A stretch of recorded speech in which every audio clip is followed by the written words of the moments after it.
Yeah, I talked to your buddy. Just this is all I'm going to say about it. I talked to your buddy in a DM because I called him out on some bullshit he said, and I told him, I said, I get why you're mad, and I understand that, but scapegoating is a bad look, dude. No, don't do that. Don't make yourself a target. You know that the Canadian Mafia and the other associate members will now come after you. Not that they're going to interact with you outside of that, but, you know, people are petty. As I say, it'd be heartbreaking to get kicked from a server. Well, no one will play with me because I don't want to fuck them in character anyway. Is this Westphalian stuff again? Yes. It was. Your leaving caused so many issues. Yeah, I did end up leaving because I just wasn't actually paying attention to anything in there, and it was just sending a lot of notifications to me that I didn't read anyway.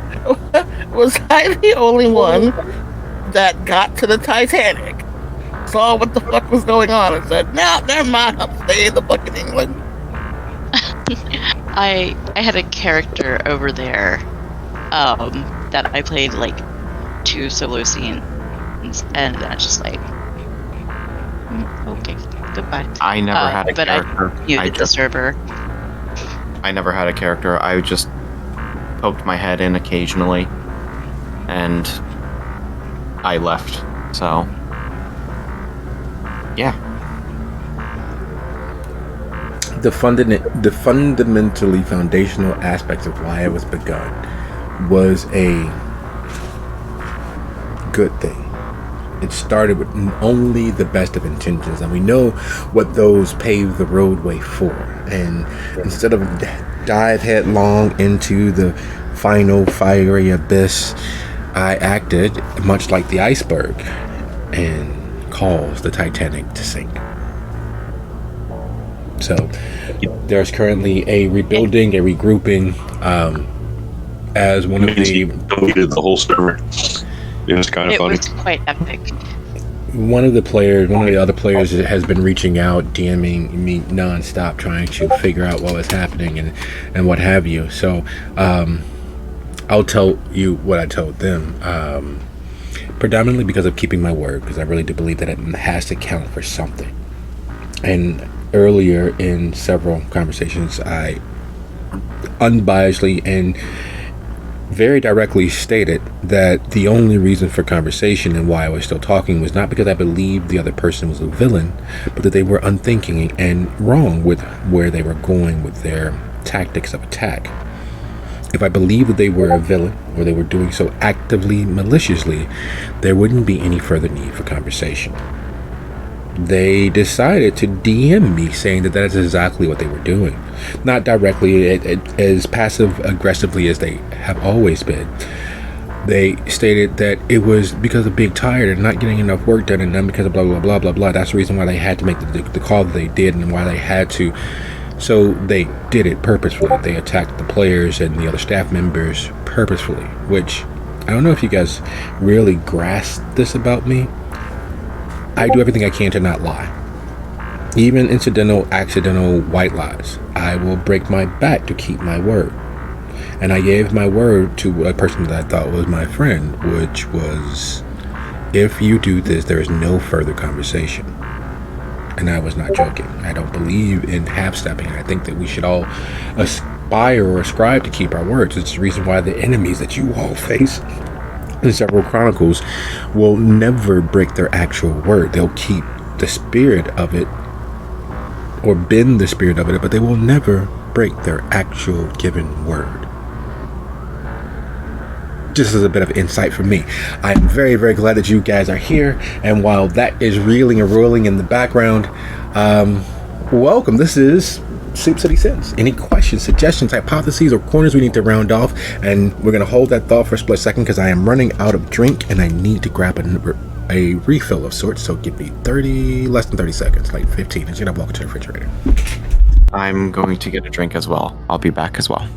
That's good, because we got some corners like a motherfucker this week.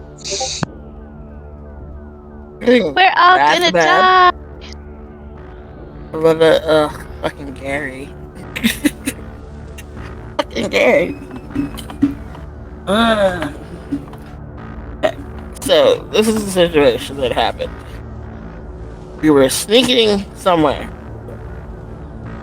And the thing I told everybody that was around me was to be quiet. Because there was only one fucking guard. That's what they did. What did they do? Fucking shot the guard. With a gun.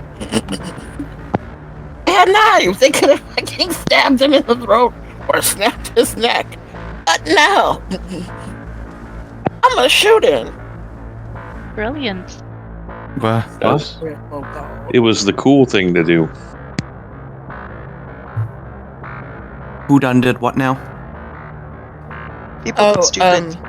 I was talking about Gary, the player who did the thing you know from Dalton.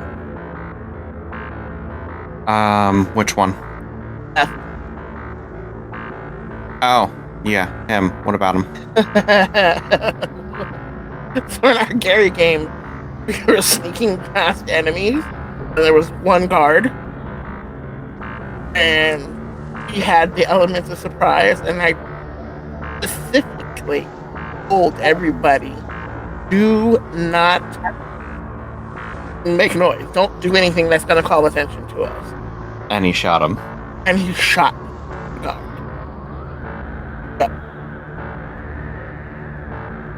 You know, knowing him, that is something he would do.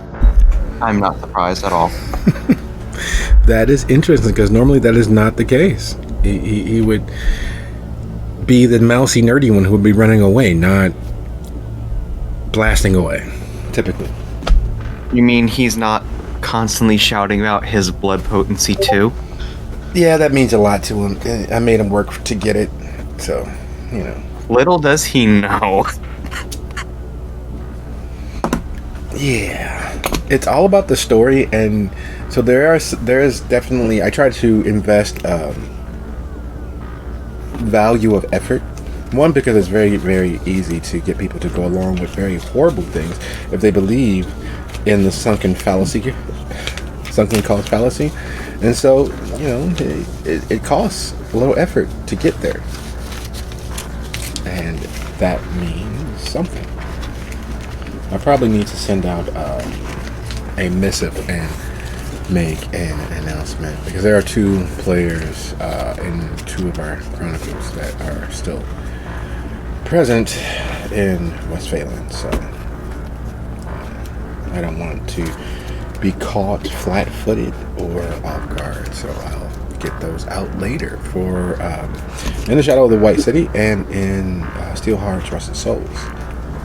But enough of that trauma, because there is in fact some trauma there having built something, but the cost of doing business has to be paid. Yeah, we got some serious corners to round off this week. Excellent. That's always a good place to start, with a lot ahead of us and even more behind us. Are there any questions? Other than the obvious elephant in the room of how is this going to work now with most of the coterie fleeing town and the other one being hated? Well, hate is such a mild word for the instinctual emotional response. We were careful not to show any malice. There was clearly nothing visible, but feelings being what they are, conversations are always helpful. When we last left our coterie, as you say, they have split apart. 3 heading south across the city, strange Federal Express box in hand, heading towards Hyde Park, the home and domain of the professor, better known as Critias, the oldest kindred recognized in the city, one of the few who have not succumbed to the beckoning, one of the few who has found a way to seek themselves out, to find themselves and remain in the living world, as it were. While Sophia heads to the safety and security of their own private haven and the realm of old classical moneyed Chicago as they moved along up and down Lakeshore Drive, and castles built in the sky, penthouses and the like. It is an older unit and is not quite as scraping the sky as others. However, it's very much is fashionable. It very much is the penthouse of its time. Its construction not cutting edge anymore. That was the pinnacle of engineering, design, and what have you. All those many, many years ago. So, with the night waning, with everyone taking flight and getting settled in, having had conversations with Mama Hugo, having had conversations with family members who don't quite recognize that familial responsibility and relation, we pick up Ms. Unseen with our episode. Our episode, which tonight is Soup City Sins, Season 15, Episode 4, Androgynous Cussing Titles. So, moving alphabetically, we dive right in where we last left our characters.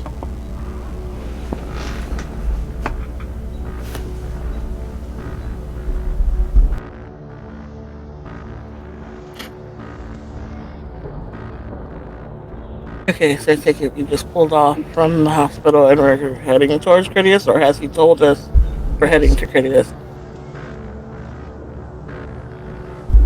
Yes, he has said his attention earlier, so yes. Just want to point out one thing. We're heading towards a council member. A powerful council member. And he may be your friend. Who's to say he wouldn't fucking turn all our asses in at the drop of a hat?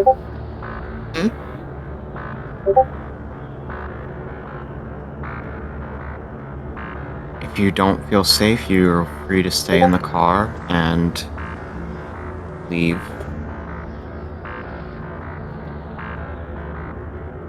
I just want to say goodbyes, that's all. Yeah, but how do you know he's not gonna weigh me your mind or something and keep you upstairs? Like a pet.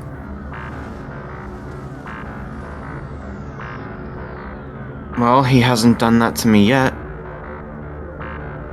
She gives him a come on, really? Look.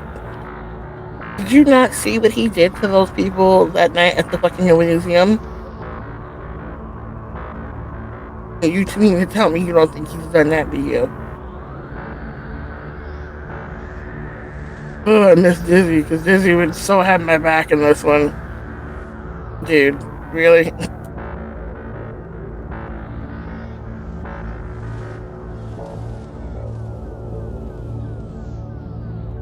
Sorry, Miriam just has no idea what you're talking about. Okay. So, since you weren't here, Miriam, let's get you up. There's an old as fucking dirt kindred. And he's like the school marm of the school. So, you know, he teaches class, and if you don't make it through your class, you probably get killed. But if you make it to the end, you get your proper introduction into vampire high society. We all went through that and luckily survived. And then apparently he took a liking to Lucio over these couple whiles. And more recently, they've kind of hung out, I guess. And this is kind of creepy. And he very much likes guys. It's He likes a known fact. He likes guys. Oh, It's not like that between us, if that's what you're concerned about.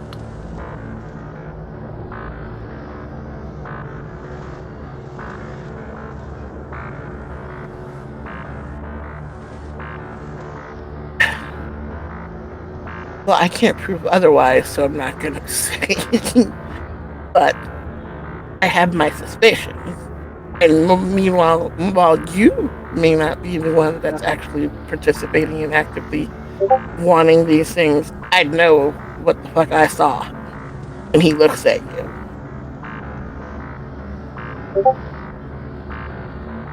What are you referring to? Come on now. The night that fucking house fell on us,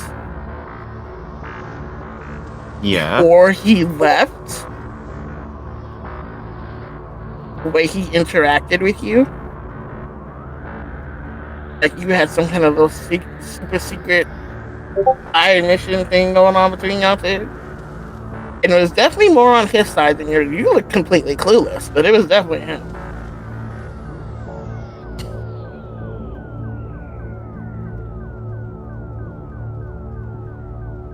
Estia, I refuse to continue this conversation down this path. I just want to say goodbye to a valued friend.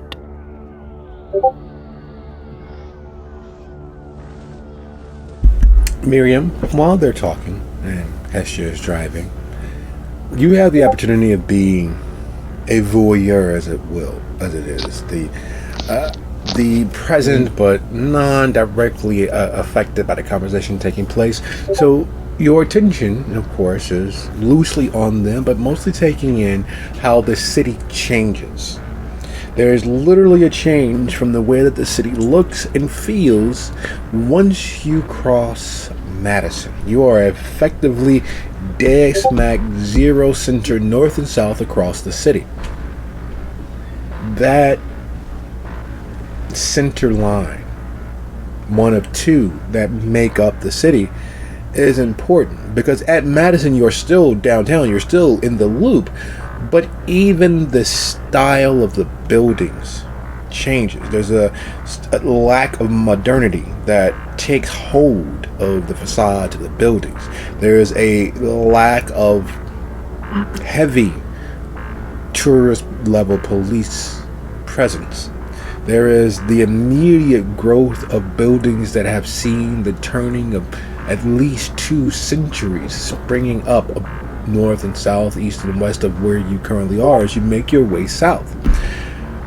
This doesn't seem to be much, but as someone who's artistically motivated, it takes the eye, it forces the attention, it snatches the focus, and in the doing,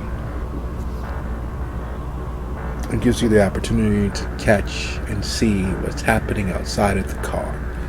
Would you be so kind as to roll either your wits plus insight or your wits plus awareness?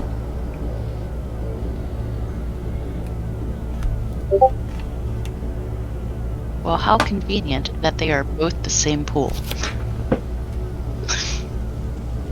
Nice. It's a good pool, right? I mean, for a baby.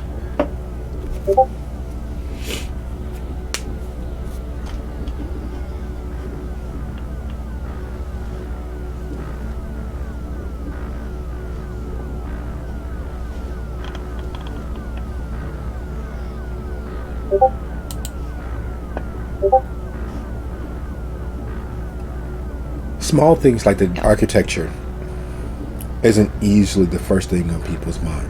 Small things like the style of the street lamps isn't the first thing on anyone's mind. But having been a student of art, both professionally and privately, especially being as your trade as a tattoo artist requires knowing things, seeing things, constantly keeping your repertoire, your morgue up to date so you can see what's currently coming into style, how you can modify it with your style, how you can pull bits and pieces from various different decades and generations into your art. Because unlike most art, it will last the life of the person. This course, extenuating circumstances play havoc. Something you're going to have or on them or carved into them for the remainder of their lives. So little things are something that Miriam notices. The growing heat in the car, being more than just emotional. The fact that Miriam is one of the many people throughout the world, one of the many beings who knows that glass is technically never a stationary solid thing. It is always moving. In nano micro measures of time. It's an unsolid solid. It is very nearly a frozen liquid. And Miriam understands this. The fact that she can see small rivulets developing in the windows of the vehicle. The fact that the car, unlike any other time that she's been in most cars, is immediately comfortable when the heat is rising are things that stand out to Miriam. As well as she could swear she just saw an honest-to-goodness gentleman in a full-brimmed fedora and a seersucker suit step out of that building, and when she looked, it was a guy in a UPS uniform making the latest night delivery she's ever seen. Out of the corner of her eye, she could swear that she saw a hoop skirt on the couple of old ladies crossing the street, but when she looked at them directly, she saw them in their micro mini and overalls. She could swear that she felt the flump, flump, flump, flump, flump, flump, flump, flump, flump of the tire rolling across the brick paved street, but as she focuses in on that feeling, it's clearly modern asphalt. And there's the scent. Something cool. Something mostly dry. Something old. That's growing as you all sit. Mary was just going to reach over and rudely interrupt their conversation and kind of like tap on both of their knees. Do either of you notice any of the weird shit that's going on right now?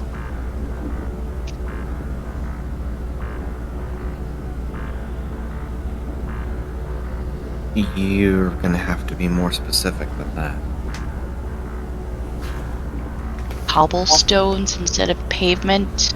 Do you smell something that kind of smells like, not quite like a library, but not quite not like a library? People in old-fashioned clothing. Lucio will look out the window to see if he notices any of that. Oh yeah, there is a guy wearing a Pelly Pell and some jackass wearing a Tom Hardy shirt, Ed Hardy shirt. But other than that, their style of dresses, while it's a little old, it's not significantly old. You remember dressing like that when you were in high school. No, like top hat and hoop skirts. Nope. Are you okay? I know it's been a crazy night for all of us. Lucio, if you were being honest, how do you feel towards Hestia right now?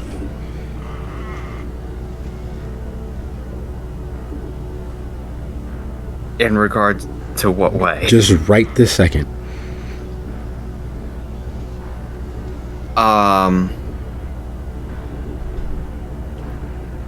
Right in this moment,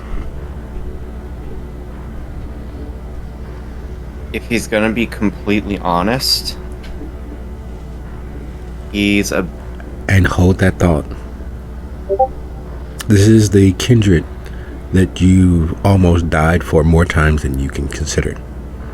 This is the kindred who's all but literally died for you on a multiplicity of engagements. This is the kindred that you've both mourned the loss of coterie members and taken solace from each other's company.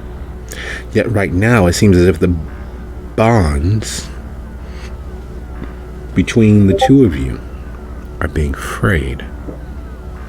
It seems as if there's an unnecessary pushing at those bonds. And the car is quite warm, which you initially chalked up to just the rising tension. The fact that wait, you're not. Well, Hestia isn't. Miriam isn't. So there shouldn't be any rising of heat. And the slight misting on the windshield is one thing, but it seems to be slightly raining heavy enough that it causes the window to move a little bit, as far as you can tell. It shouldn't have moved. It can't move. Cars don't do that. But you're sure that you caught that.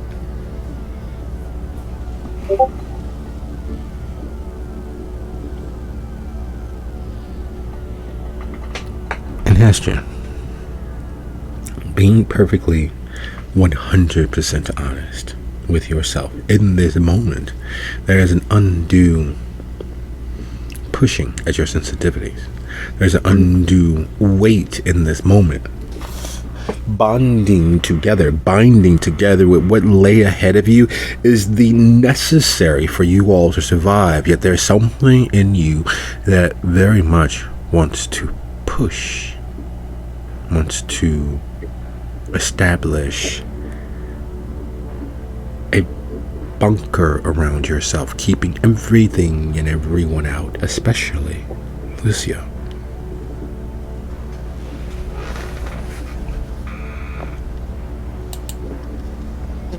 That thought coming into mind. When he brought the box to the car, did we get to look at what was inside? He never showed you. Or you know he brought a box? Yeah. Has she felt this before? Directly? No. That's what I'm getting at. Like, is this triggering something for her? Shakes her head. What's in the box, Lucio? Lucio opens the box and shows her. It is a well-crafted piece of wood. It is fairly new. You can smell the newness on it. It's been lacquered and shellacked and polished to a high varnish.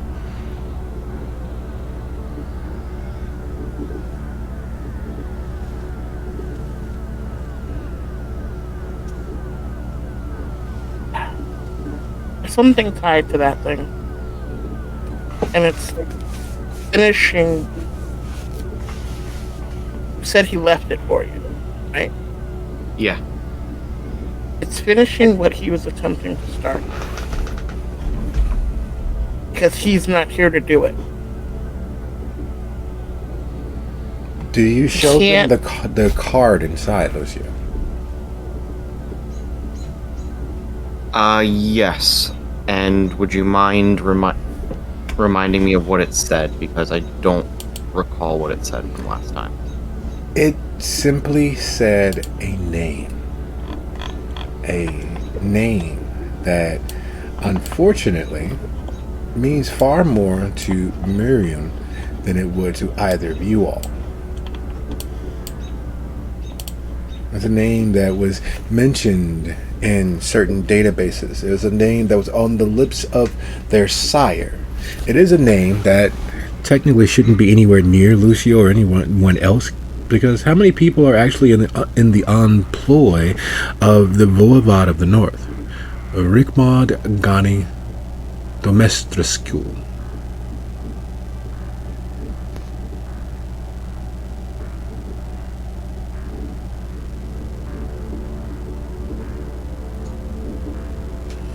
Miriam will first peer into the box and looks sort of disappointed and remarks, "Huh, I thought it would have been a severed head."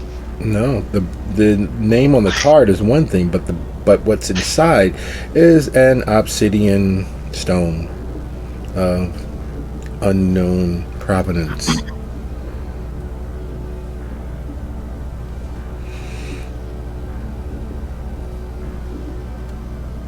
Is the inner box openable?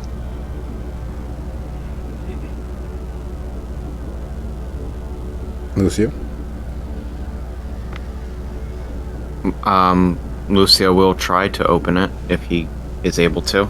No, it opens, it flips right up, and it was clearly lovingly crafted, this box. It was a new, again, it is fairly new. Like, there's a age that boxes such as these typically have, and it is nowhere near present. While the outside is polished and shellacked, the inside has not been stained by time or use or constant openings. It's a box that was cracked by someone who knew what they were doing. But all the same, its newness still shows. And that stone that's inside that box is something that, well, not many people have lived to see more than once. And rarely this close.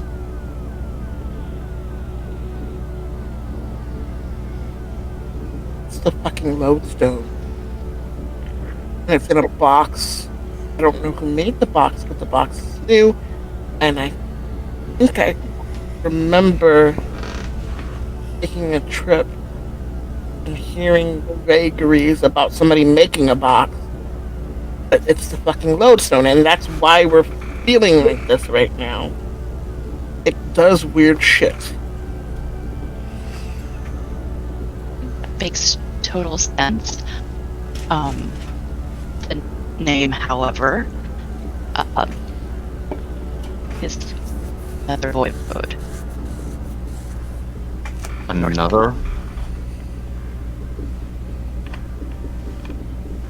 Yeah.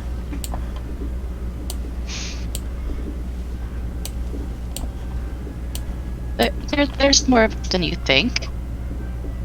She will smile, super pretty, kind of exaggerated. The worst part of this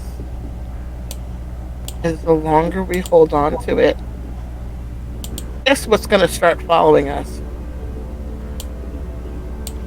More crazy shit. No! Lupine. They love this fucking magic. They look for it. It's the whole reason that there was a truce needing to be made, because they are drawn to large things of magic. And this is a fucking beacon. Maybe it's best Great. to keep it in the box for now. Yes. You know, that's the funny thing about being on or crossing the central line of the city, moving officially from the north to the south side of the city. It's an immediate, instant thing. While most people think that the entirety of Chicago and the outlying areas of Chicago are considered part of the Camarilla's idea of Chicago, that has never been the case. In fact, if you cross Cicero going west, or if you cross 79th Street going south, now, even though you will in certain portions still be inside the contiguous boundaries of Chicago, you are not considered as part of the Camarilla protected domain of Chicago. And while you're nowhere near 79th Street, and while you're nowhere near Cicero, it's easier to take a chance. It's easier to risk a thing by being on the south side of the city. Even though you're just barely on the south side of the city. Now, the reason why this is important, the reason why this comes into play here, is because the moment you say we should just keep this in the box and Lucio agrees, your car is smashed into. Not a gentle nudge, not a fender bender, but the car to your left moves into the space that your car is occupying to its right. It is them attempting to live out the Spice Girls song of when two become one. It is attempting to ensure that your forward momentum is drastically and graphically changed. Hestia, would you be so kind as to roll your strength plus drive, DC 3.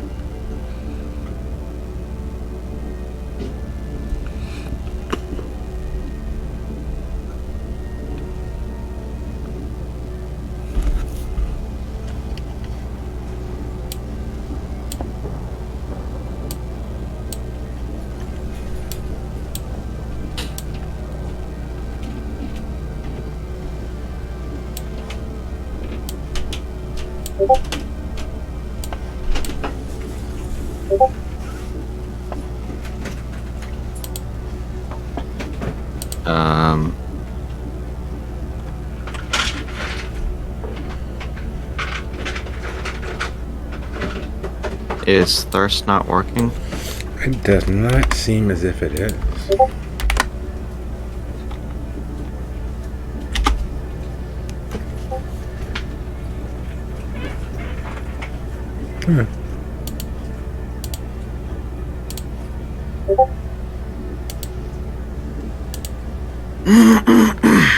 Alright, try once more.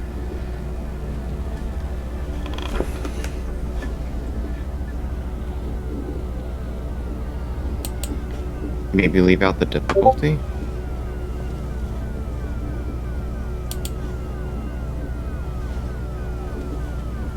Oh, no, it was just delayed.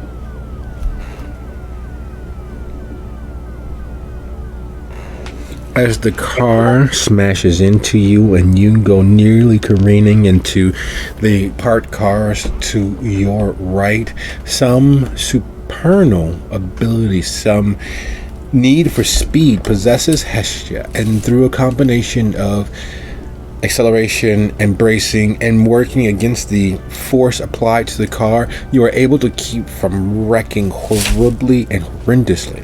And speaking of wrecking horrendously, as you all settle into your haven, having had that conversation with Mama Hugo and knowing what lay ahead, the plotting and planning of how to take out one of your cousins needs to begin. But there's always another shoe. There's always another something. And as you, Sophia, look over the conversation mentally, trying to piece together whatever it was that Mama Hugo was alluding to, besides taking out your cousin as a sign of trust that you all will be working together, they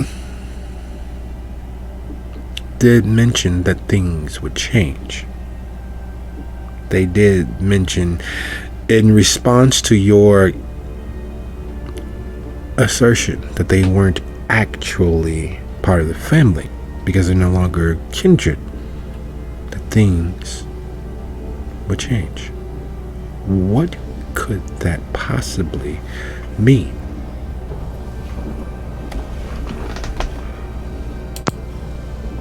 Well, she must have a sire on the line somewhere.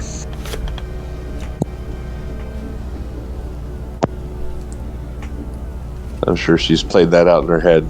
Probably the most far-fetched theory that she's got is that they've embraced Arsenio, and now they're going to make Arsenio embrace her, maybe. But that's like way out of left field.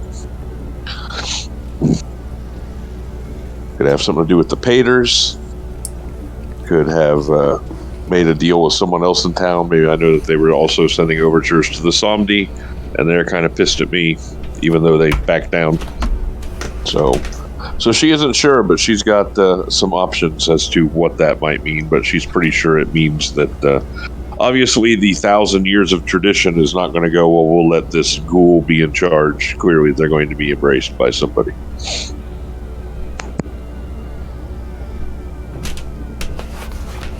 But that would put them in ground zero. They wouldn't be the head of the family. They wouldn't be the local head of the family if they went down that path. They'd be a neonate in some other kindred's care. You remember your first few years? You remember all the preparation that went into you moving from living to what you currently are. And even that was just to prepare you for the first step along the path of being an actual member of the family. Yeah, but there are circumstances here because she insinuates that she's got some sort of line herself to the chamber, the 1444 chamber, and then at least to the Paters or a Pater. And because she is an ex-kindred stuck in a human body, she's already gone through, she already knows what it is to be kindred. She's already dealt with that whole learning how to feed and how to control your beast, or at least keep it in check and all that. So, I mean, there's circumstances here. This is a very unusual situation. So, for Sophia to assume that it's going to go down in a usual way is not very logical for her to wrap her head around. No, it's not. Now the question is, how are you going to deal with Zal, who is the family's contact, the resource at the University of Illinois, Chicago? Many people never realized that the Hakata unofficially had territory and officially held sway when it came to and comes to the procurement and distribution of blood for certain resources. It is effectively a packing plant for the blood that the dealers in the city have access to. It is a central hub, and it's under the Hakata's control. Much like the Samdi, who operate much of the body removal and destruction and covering up crime scenes from their position in the south suburbs. Though this is considerably more surreptitious, their ownership. Their hand has to be extraordinarily light. So how are you going to ensure that Zal's control of the University of Illinois Chicago Medical Center dissipates like smoke in the wind?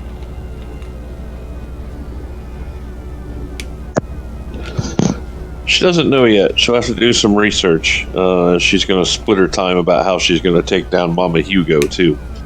Because she's got some thoughts on that, but she needs to put all the pieces in place before she moves anything on that one. So that's an all or nothing proposition. So, but yeah, I just have to get some information. She doesn't know much about what's going on at the university.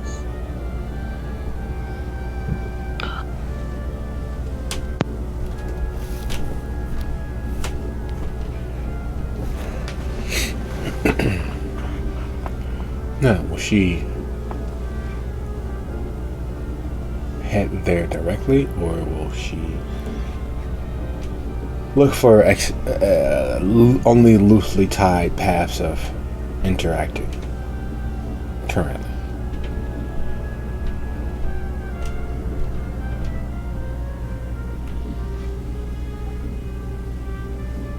Oh, let me take off mute and start over. If she can get some food and get Silvio to procure some other supplies she's been needing to get before they head out, maybe she'll just show up and have a chat.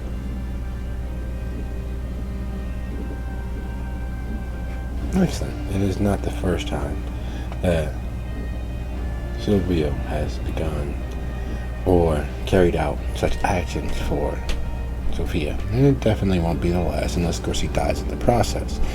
But he is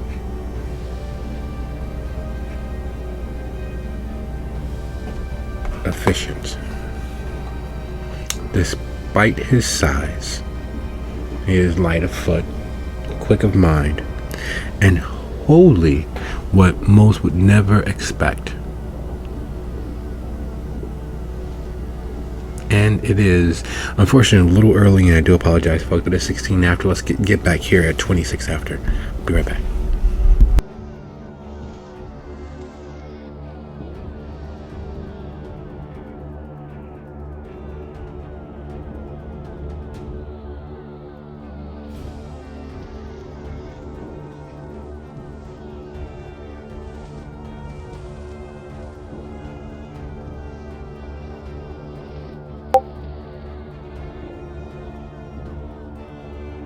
Hey everybody, sorry about that. Everybody back? Good. I am here. Excellent.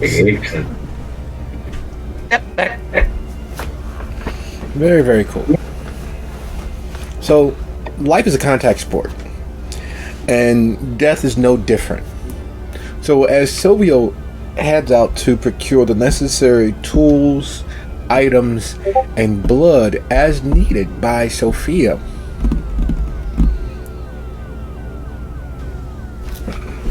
The fact that gunshots erupt almost instantaneously as he steps out of the door is a surprise to absolutely no one who's seen The Godfather, Once Upon a Time in America, or any version of The Goodfellas, The Sopranos, or any other such cinema.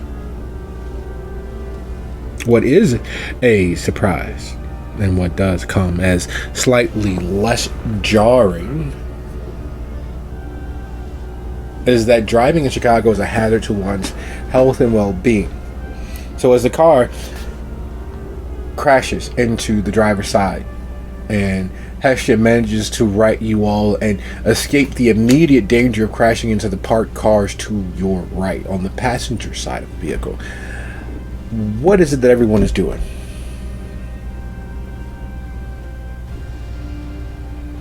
After immediately exclaiming, "What the fuck?" Lucio whips around to try and see who exactly hit them.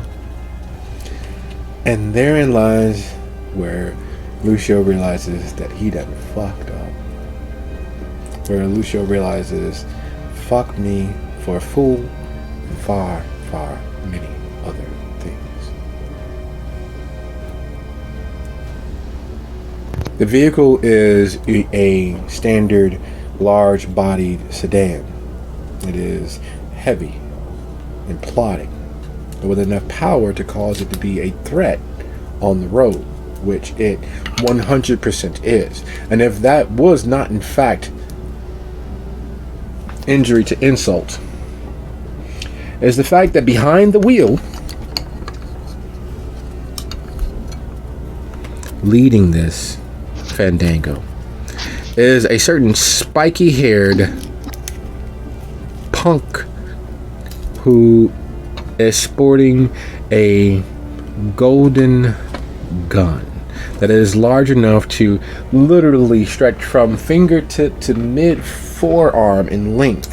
It is a massive monster of a hand cannon, and Lucio, unlike most, knows that it is one of a matching pair because he's seen it in their humble abode and he's seen it on their person.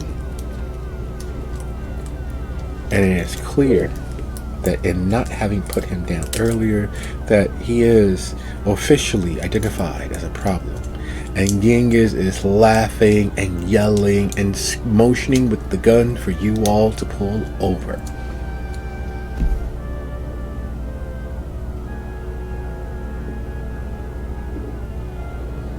Fucking Genghis, I swear to God. It looks like he wants us to pull over.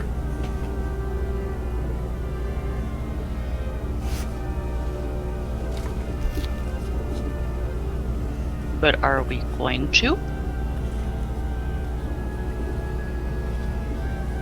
Lucio looks to Hestia since she's the driver.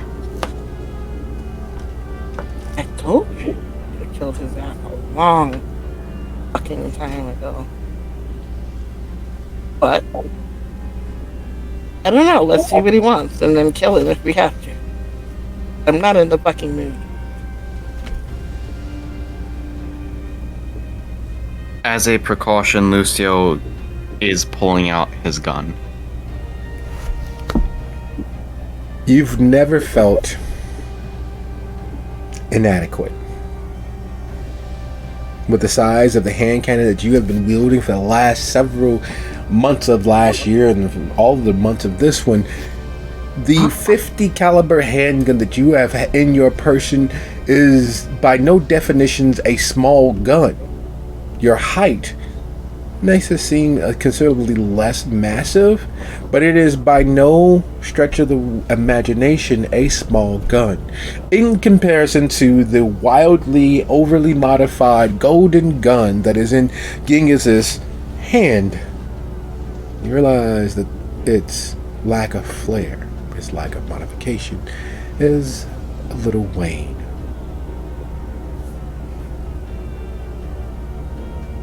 So, out of curiosity, how far are we from Courteous? 14 minutes if there is no traffic. She is going to say, Lucio, do you want me to lead him closer, or do we stop here and make a stand? Stop here. The less violence near Prettiest domain, the better. What do you mean? It's not like it'll be a problem of taking horribly, potentially violent people near another kindred's domain. And what's the worst could happen? We get blamed for it, but we are already in trouble, so who the fuck gives a fuck? We've got a lot of issues as it is. As you So all, yeah, Essie is going to find a safe enough spot, a defensible enough spot, guess as best we can, and pull over, not let him box us in.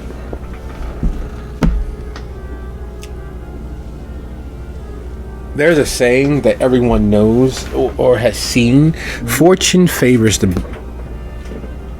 bold. Fortune favors the brave. And several other variations on the theme. It means you have to be daring.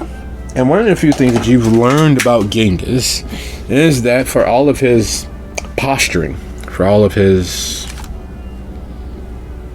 facade, all of the image that he has carefully constructed, that he is in fact more than daring.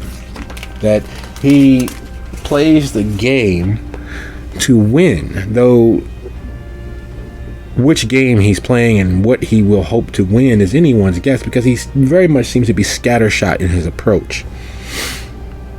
And as you all pull over, that scattershot just doing things rears his head, because instead of doing the smart thing, staying just behind the driver, back quarter panel, moving himself more into traffic so that if you all were attempting to pull out ahead of him, he could easily ram you back into position or hold you in place, he pulls ahead of you all and parks, hopping out as if he is seeing a bunch of old friends that he hasn't seen since high school. Oh my fucking god, can anyone believe the day? Word spread. Damie boys looking for all of you fuckers.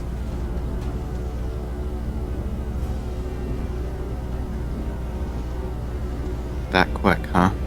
Well, yeah, you all killed the only thing, the only kindred, the only person that had the dirty details of our Lord and Savior Prince Jackson's dirty laundry.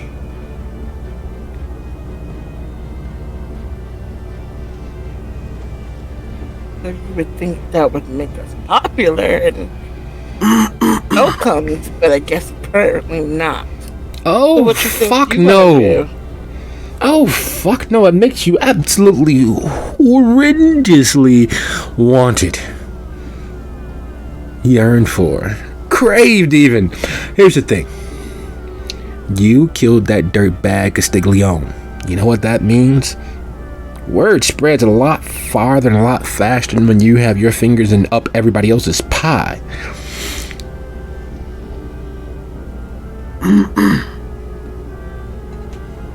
And him dying, him being put out of his misery, him no longer existing, means that Prince Jackson's dirty little trick of telling everyone that Capone was dead is no longer safe.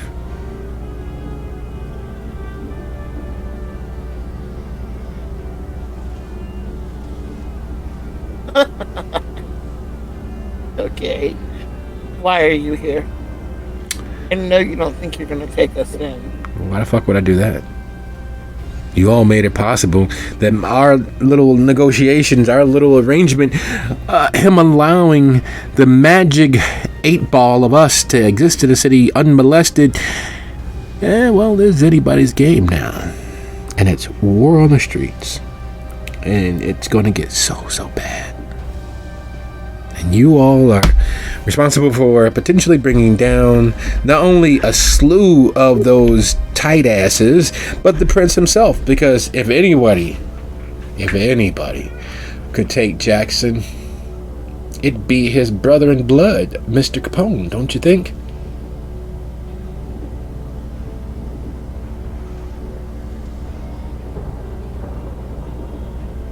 Well, technically, since we're probably not considered hounds anymore, considered enemies of the state, that's not our fucking problem anymore. We need to just get the fuck out of here. Well, see, Thanks. no, it's not your problem, and you shouldn't care that the only black prince in the Chicagoland area since Maxwell will probably be dethroned because of things that happen.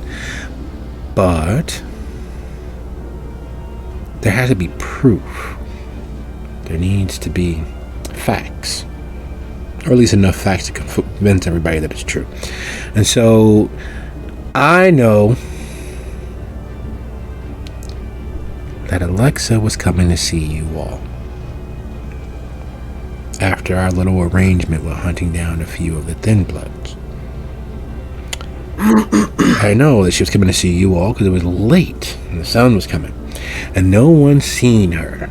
And I didn't even bother to actually fucking call her. Can you believe me calling back a girl the next day? It's fucking ridiculous. Anyway, where is she? So that I can get the dirty details and, you know, maybe get something out of this whole mess. Well, I would tell you to ask the Dawn, but since he's dead, can't really do that. Nope. Wouldn't do it anyway. Guy was creepy. Well, he's the only one that knows. Or so I heard. Oh yeah, no, I haven't seen Alexa.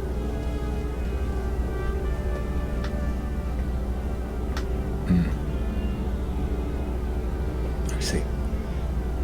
Alright, you're really not gonna help a brother out. And the thing, I could have ratted you guys out. I could have just hung in your back and tailed you wherever you were going, and then just ratted you out to dating. But no, I figured we got history. You help me, I help you. We have a lovely relationship going forward.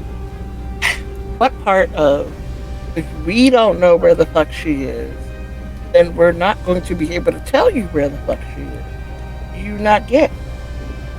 Hey. Fine, whatever. Don't help anybody out. Leave me out here all alone in the world by myself. If we tell you, what will you do with the info? Oh, well, I'll go talk to her so that I can prove that she really didn't kill Capone. That she was working her own angle with your good buddy's sire.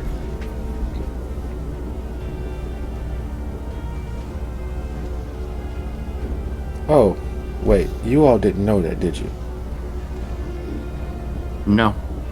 So, your friend, your party, your family member, Simone, is the child of Aluk. And Miriam, the name Aluk is one of the third most dangerous secrets to know, because while the bulk of the Bahari have been driven from the city, Aluk was a secret member of the nation. He was a secret gardener and supported the movement while masquerading as just another upstanding member of the Roses.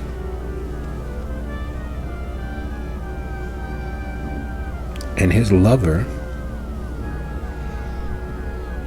was Alexa the Scourge.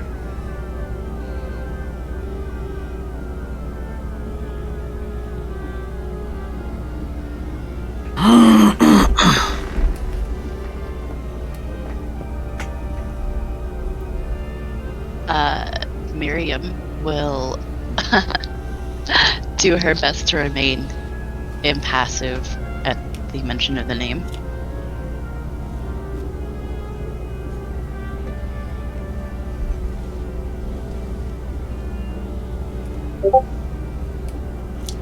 So yeah, your buddy Simone had secrets, and well, being as no one's seen him in forever, He's dead. you guys killed him too. Fuck. I did. Why does everyone just... You know what? Doesn't matter.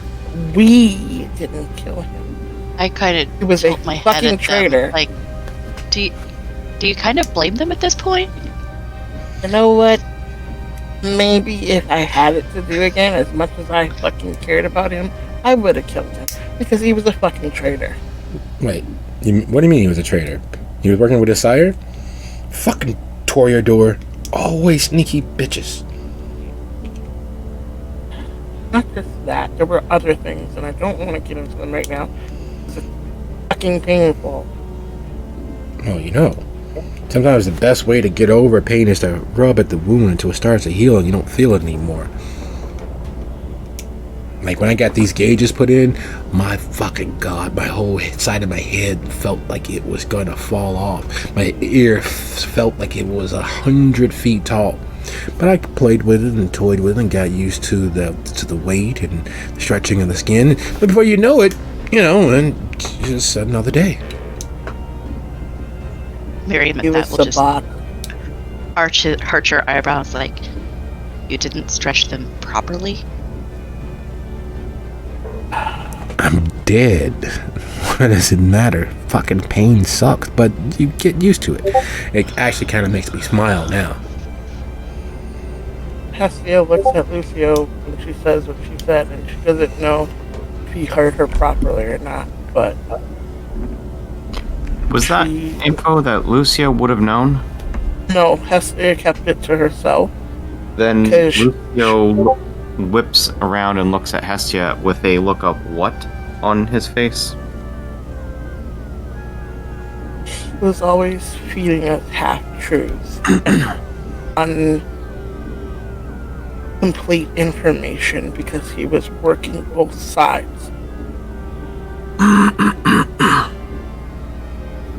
I found out after he went missing through a trusted source, and they had a lot of proof that he was not.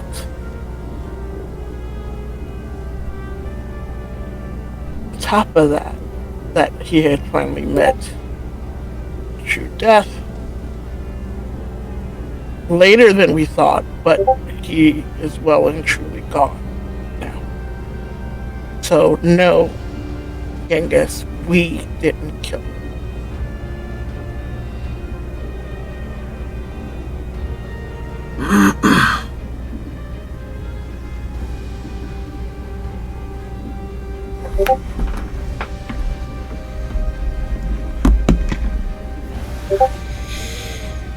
Damn.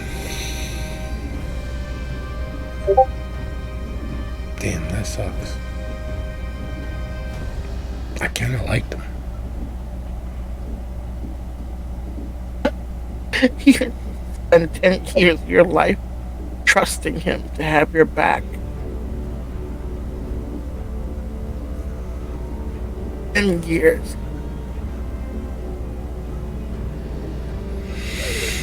Oh well. And he puts his security blanket away. He holsters the monster of a firearm that he's been brandishing around as if it's perfectly legal to carry nakedly on the street, and walks back to his stolen sedan, gets in and drives away. The front right quarter panel rubbing against the tire, and the car sounding very much like at any second it will just give up the ghost and leave him walking. As he's leaving, Lucio's just gonna ask, "Where are you going now?" I gotta go tell some friends that maybe we trusted the wrong people. This fucking sucks. Oh, if I were you, I'd avoid anybody else in the city. It's money in your head. Damien's doing everything he can to keep it official, but nobody fucking listens to Damien until he puts his fist through them. Noted.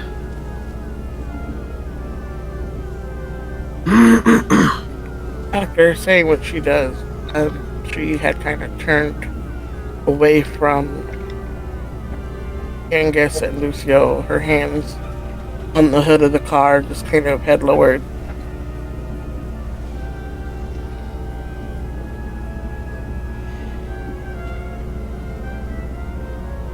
Yeah, and as he leaves, Lucille will just add in a thank you to Genghis for letting us go before turning his attention back to Hestia.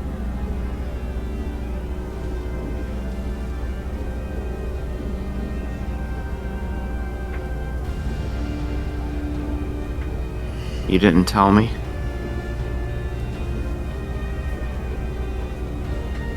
I felt like a idiot for not seeing him. He was dead, so it didn't seem like it mattered. He was also working with your father, I heard, but again, who's to say?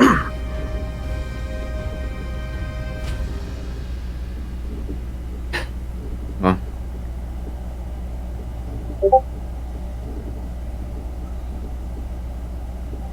You know what? There's probably a better time to do this. There is. Let's... No, you need to listen to what I'm about to tell you. That's exactly what is being said at Sophia's haven as Silvio crashes back through the door onto his back. Now I know it makes no fucking sense, but you gotta listen to what I'm telling you. He will survive. Those with love taps. And we're coming in, and I prefer not to have to hurt you, but I will. Do you understand? Whose voice is this? Some middle-aged, clearly Chicago Italian old person. The voice sounds as if it's lived a full life. There's that harsh, a couple of 2-3 sausages accent running through it all. It's a person that speaks as if they expect to be listened to.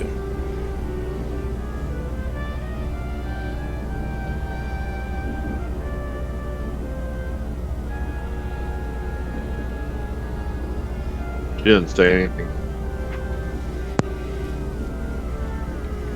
As the door is nudged open further, stepping over Silvio's strangely unbleeding form is a gentleman about 5'6", tall for his time. Portly is how you might describe him, but that portliness is from a muscle spent actually doing the labor, not sitting behind a desk or leading a boardroom. And the slight jowly cushion of fat, even dead, hides all of that potential violent strength. It's a body style you don't really see much anymore, partially due to the need to exercise and work out nonstop to tone and enhance and strengthen through indirect labor versus toiling away on shipyard docks in the New York, New Jersey area. Instead of having to spend hours getting from Jersey to New York and from New York to Philadelphia and so forth and so on, you can get there in a couple of hours by flying, or even now with the heightened speed, you can get there in far shorter time. But it is clear, even with the modern cut of his two-piece suit, that he is in fact far older than one would expect. He's not wearing a fedora. He's not wearing one of the Marshall Fields trench coats or any of the other trappings. In fact, he's wearing glasses.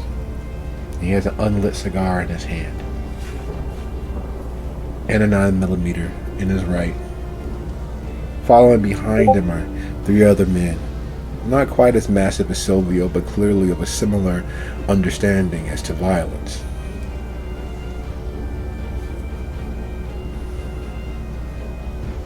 How you doing, little lady? Sorry about the mess. You know, a simple call or a knock, a card, perhaps. There's no reason to come in and damage my property. Oh no, he'll be fine. He'll be fine. We know how to deal with ghouls without breaking them. Unless, of course, you want us to. Maybe you want to get a new one. You know, they make them small and compact now. Energy efficient is what they call it.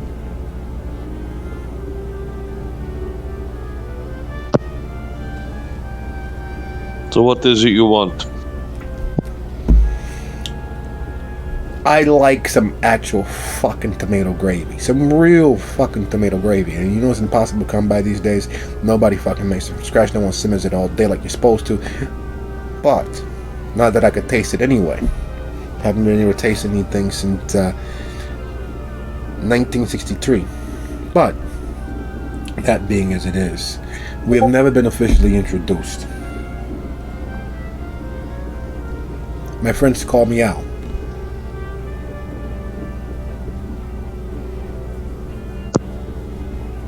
Well, clearly you know who I am. Yeah, I got an idea. You're the Castiglione's inside man with the shelter, right? Yeah, I never worked for the Castigliones, but yes. Huh.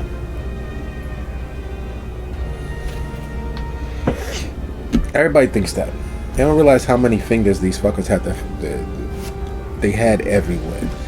You know, they were so high in regards to how many people they were diddling and bending over a barrel that they were virtually untouchable. They even helped the old man get off his addiction to vitae, getting favors there. They helped Annabelle get rid of a couple of spurned lovers who couldn't take no for an answer. And they unfortunately were aware of us Shadow Kings and Shadow Kings in the making running the city. We couldn't let that information get out, so they were virtually untouchable. So I'd like to extend my thanks in removing the head snake. And my question, why didn't you fucking finish him off? Unless, of course, you were working with him. I was not involved in that. I was doing my own thing. You would need to ask the people from the shelter. I would fucking love to. But the last time I had to deal with one of them directly, I had to, you know, put a whammy on them. It's amazing how much you can do with a little money. Mind if I sit down? It sounds like I'm standing on ceremony here. Absolutely. Excellent. I would offer you something, but you seem to have broken the man who gets it. Don't worry. You guys got people down in the hospital. I know. I will order out. Plus, your direct products are considerably more inferior than you would expect. Being as you're up the line of manufacturing, you'd expect the product to be at its best. But instead, I've got some friends of a friend who has an inn with Sephora. I'll make a call. And he looks to the blonder of the three men behind him, who steps out into the hall, removing a cell phone.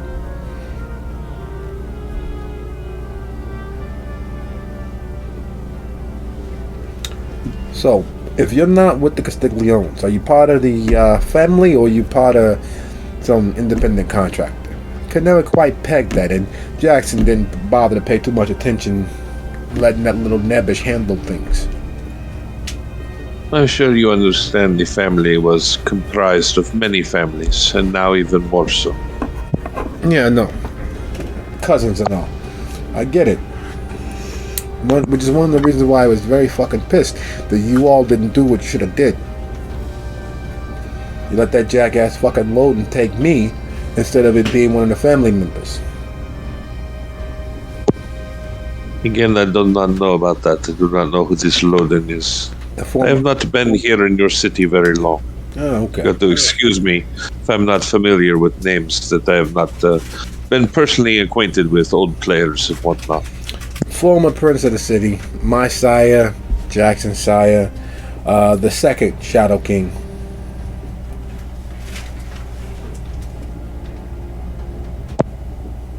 So what my family has done, I am not exactly sure with your Shadow Kings, but I can tell you that the Puttanescas who were in charge of our families, they go by different names here. They're very heavy-handed. They're the least tactful of our lineages. And as a stereotype, some of them, there's some people fall far from the tree. Some people never fall off the tree at all. No, yeah, I definitely know that. I've been doing my research. What's taking me so long to introduce myself. So, I was supposed to be, and have been being trained to be, a good upstanding member of our family. Shit went sideways. It always does. Hey Rudy, you got that yet or not? Yeah, sure thing, boss. She says 40 minutes. Her guy that's normally in the area, he's not around anymore. Good help is always hard to find. So, I got drinks on the way. And I was gonna regale you, tell you stories about, how the family fucked me and let Loden fuck them and blah blah skippy woo woo. Long story short, I needed a way to keep you motherfuckers off balance. And the best way to make that happen is to make sure that you can't get the, what's the center wheel called? Hub, boss, hub. Yeah, so make sure that you all can't get the central hub for your little spokety-spoke machine. That is problematic, yes. So I figured the best way to make sure that you guys can't get the hubbity hub of your machine is for me to own by proxy, so that you can't affect me directly, nor can you affect the owners. Unfortunately, you guys are fucking better than I thought, and you figured it out. And in walks your little Patsy, you little fool, your little Don Castiglione. Fucking Don, the guy's a fucking jamoke. Anyway, he does what he does, we do what we do. We have a lovely little engagement, a gang war that's taken decades, almost centuries, to make sure that you guys don't get your hubbity hub for your little machine. Thing is, your members of the family fucked me and made sure that I didn't become a member of the family. We could have had the whole fucking area. But hurt feelings aside, I wanted to see who or what they were using to keep my people off balance, to get my people looking over their shoulders towards who helped them get what they got, and most importantly, who has driven them out of what we got. As long as they fucking hold the hub, no one has to worry. But just between us, you and me, you gotta understand that it's a very bad thing if you all get this piece. You know that, right? From your perspective, That's depends on whose hands it is. Had it gone to Wolseek, yes, it would have been bad for him. And you think it's gonna be worse? What?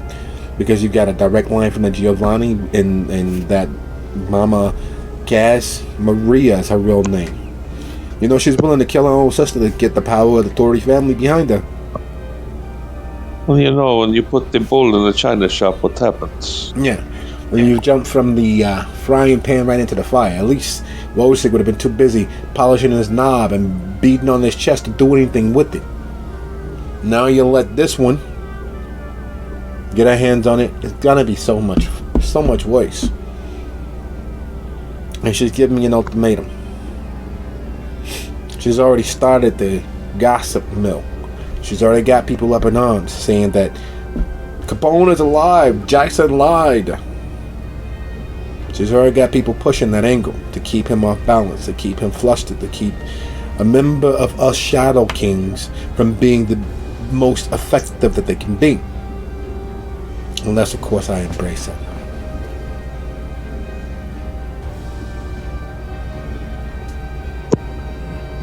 Well, that would be problematic. You are not of the family, are you? I mean, you were before death, but after death, you are not of the family, correct? And everything but name. My vitae is blue-blooded, but my blood is still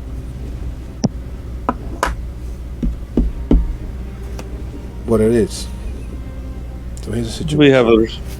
We have a respect for your upbringing. As you know, family means much to us. But I do not think that the Paters will be satisfied with a blue blood sitting on our throne. They locally. won't, which is what she's using as leverage. If she gets embraced by me with the blood that's in her vein, just like me, she'll technically be dual lineage, and they can't act against her. Not without breaking the contract.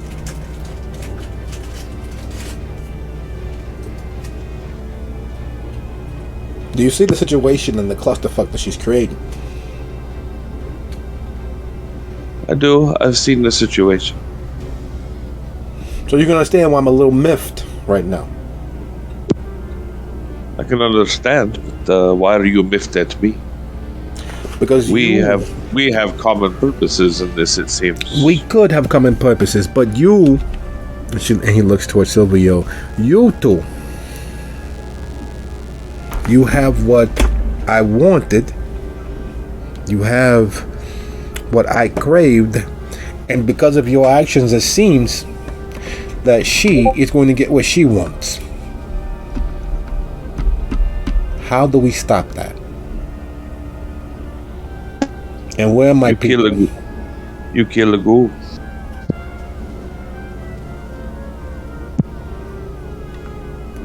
You think I ain't thought about that already? Fallout's too much.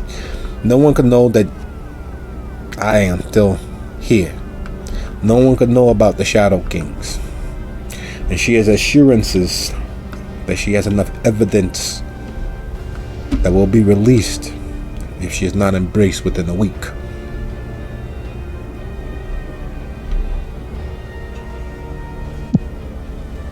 You could enter.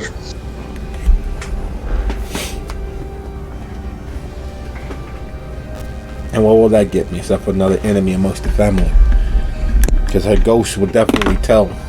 Her spirit will definitely yab and gab and do all those other many wonderful things that it does. If it gets that far. If I make a move against her, she'll see it coming. I'm sure that she's even got this place monitored right now somewhat. The little protections we have in place right now are not going to hold forever. So I need to be quick. Hence the reason why we're getting right to the heart of the matter here. What can you do to stop her? What peoples do you got to keep her off kilter and make sure she don't get what she want? Considering the interests I work for, I should have had enough already, but apparently there is some interference coming down the channels. Do you have any people that you can act through by proxy to make sure she don't get what she wants? Because you are my proxy right now. It's the only reason why I haven't put two in your chest. To let you know that I mean business. Violence won't get us anywhere between each other. Just the people from the shelter, I would imagine. They have their own problems right now, I believe, but they could maybe be convinced. Okay. Other than that, I have one zombie who hates me, but would probably do what I said if I twisted the right button. Excellent. So, your guy, I'll be fine. Food on the way. You'll get in contact with your people. I'll be keeping a watch. And do something with the decor. I haven't seen this shitty style since 29. Come on. To be fair, I've been running non-stop since I got here, so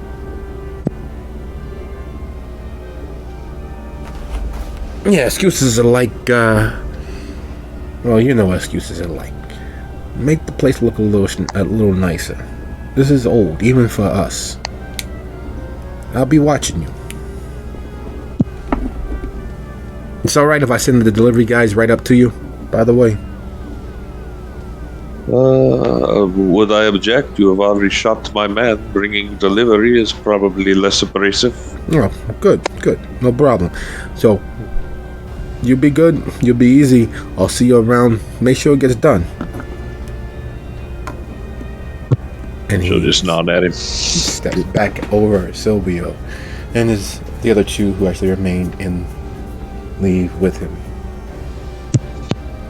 The fact that the door is mostly open because Silvio fell back through it and it is blocking it from closing is less of a bother than knowing certain truths, certain overlaid plans falling in on themselves, putting your responsibility firmly in your lap.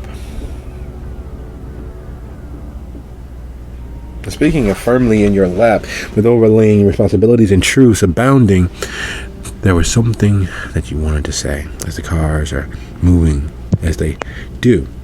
As the traffic in Chicago, even at this late hour, continues a pace of itself. As the world itself and the sky seem to have opened and dumped all of the worst right in your lap.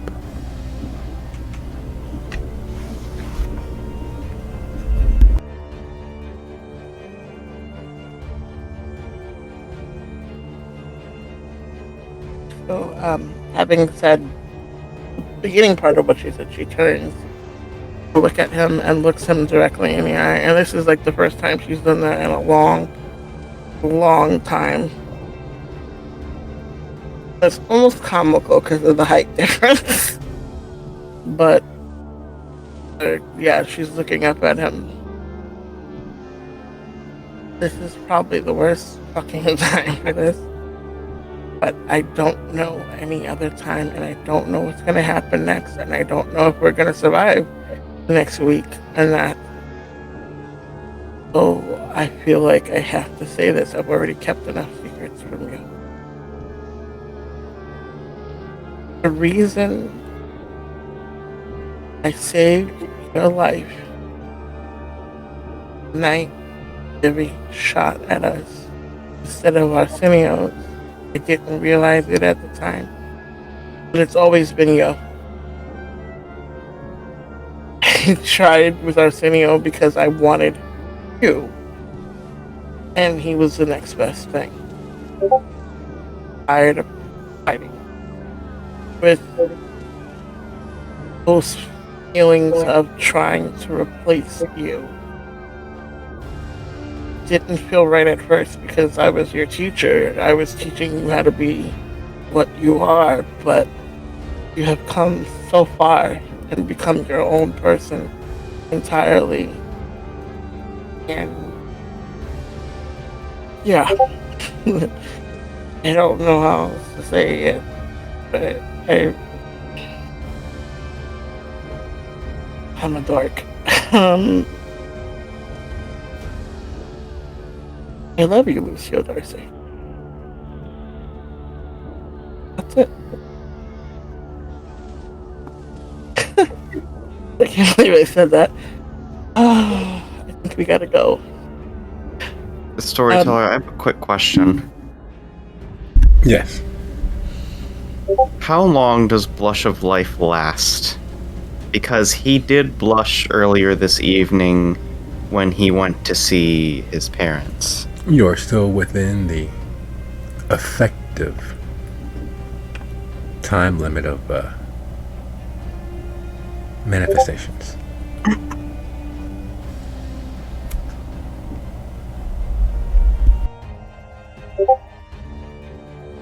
This is the first time in a long time that Lucio has felt his heart beating so fast that he can hear it.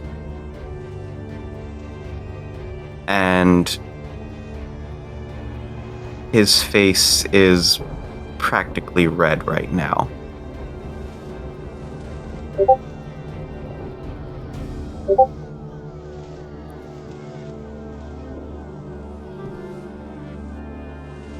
Mary will discreetly clear her throat. As touching as this is, we should go. I know. But again, he almost died, so I felt like I had to say it. You don't have to think. I'm sorry. I threw that at you, and like, what the fuck? And don't forget I said it. Forget. Let's. You know what?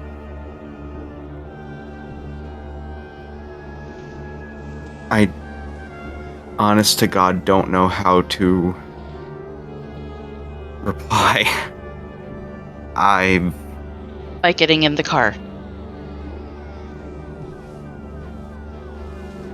You know, you can talk while people in the car. Fair point. As we get in the car, that brings me to my next point.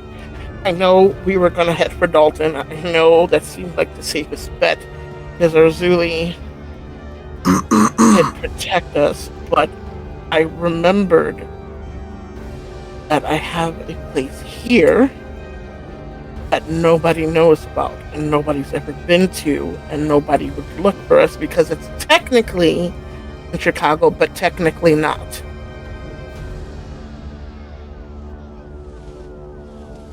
So let's do it.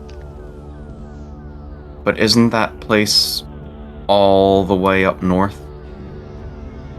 No, they know about, well, a couple people know about that one, not this one. This one I've never invited anybody to. I tried to give Dizzy the keys once.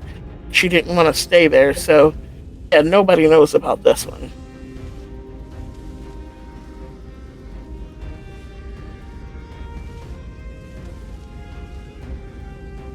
Alright.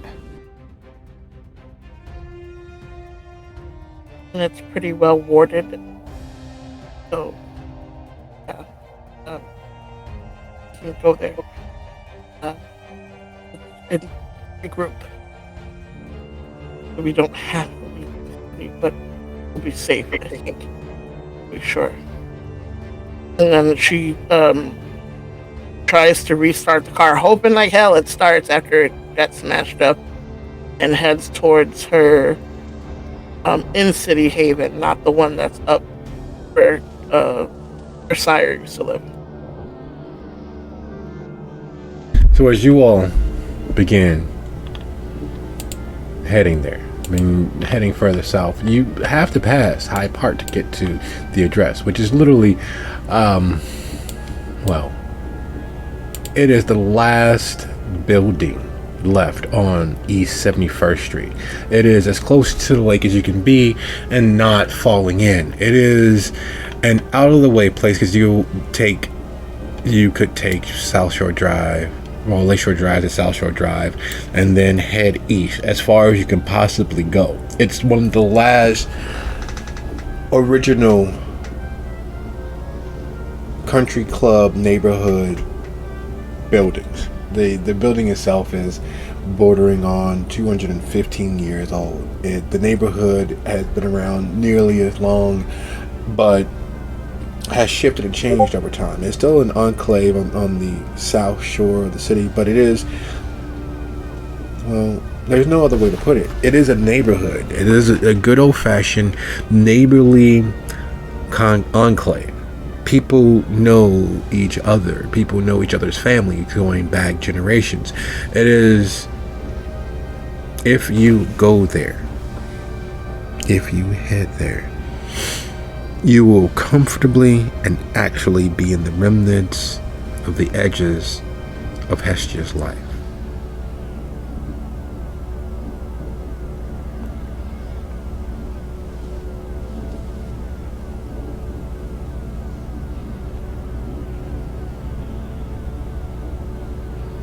And there are certain parts of each other that you all have not touched. There are certain parts of your existences during your living days that you all have not had the opportunity to examine or share with one another.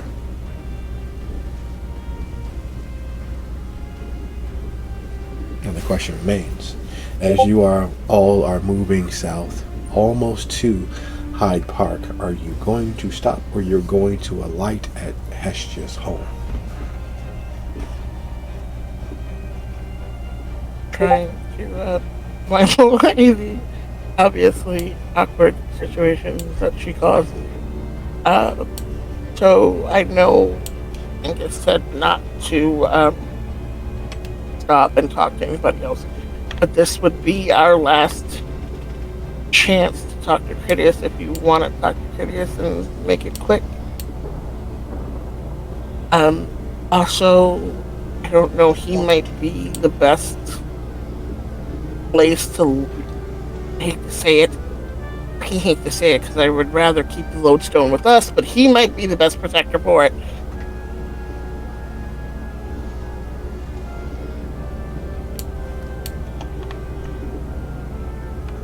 Lucio shakes his head, having zoned out, tunes back into the conversation. Right, Critias. We were going to see him, that's right. What was that about the lodestone? I said that as much as I would prefer to keep it with me, I don't want to chance what it will draw. And if anybody can fucking fight a werewolf, it's Curtis. So he might be the better bet to leave it with. That's a fair Do you point. want to stop? Before I make my decision, storyteller, is there any... Would Lucio have any sort of idea what exactly Wojcik's intention would be to leave the stone with them? Because it seems strange that he would just give them such a powerful artifact. It was, wasn't it? Especially with the twisting of the hidden blade and taking you from your family's memory. It's nonsensical when you think about it. A powerful artifact such as an actual stone from the first city that holds untapped amount of power and untold potential use. Why would he give it to you?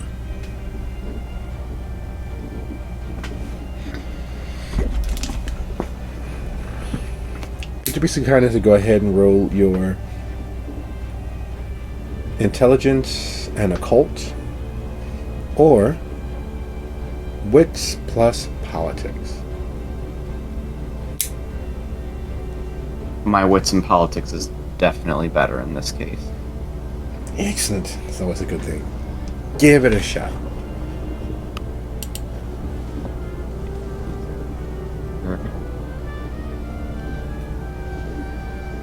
Oh, Jesus Christ. Okay.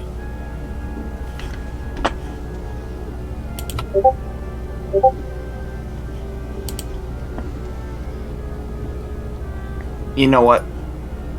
I'm actually going to burn a willpower on this one. I don't trust threes anymore. That's more like it.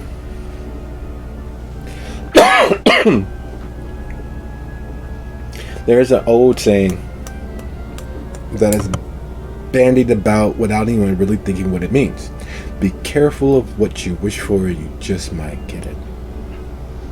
The lodestone, being a powerful artifact that was originally sought after by the Castiglione as a way to further antagonize the area in and around the shelter, because of one of its most vaunted and easily accessible abilities is the sundering of bonds, the breaking of bonds, emotional, mental, social, spiritual, and the attraction, like a beacon, so that the curse that is often touted comes true.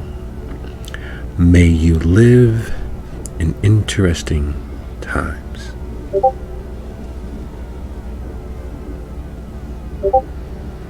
The idea of gifting it to Lucio so that it enters into his possession, so that he is the owner of all of that chaos, so that it comes home to roost with him.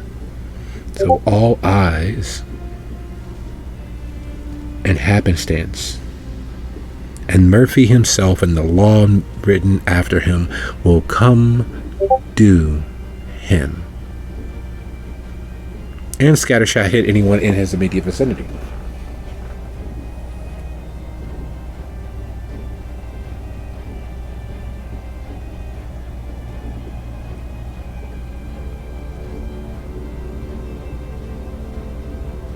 So it really is just to finish the job.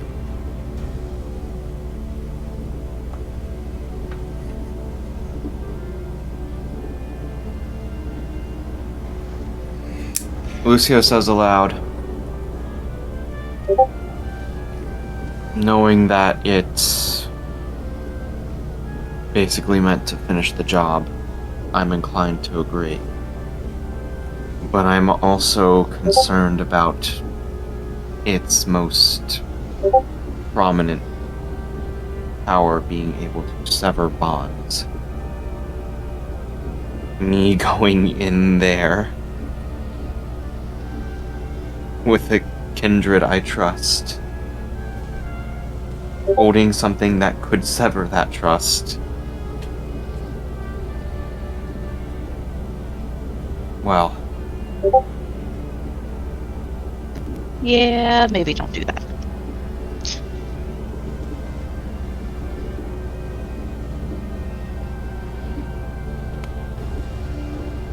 I think it best to leave it here for now. Maybe I can bring it up to him.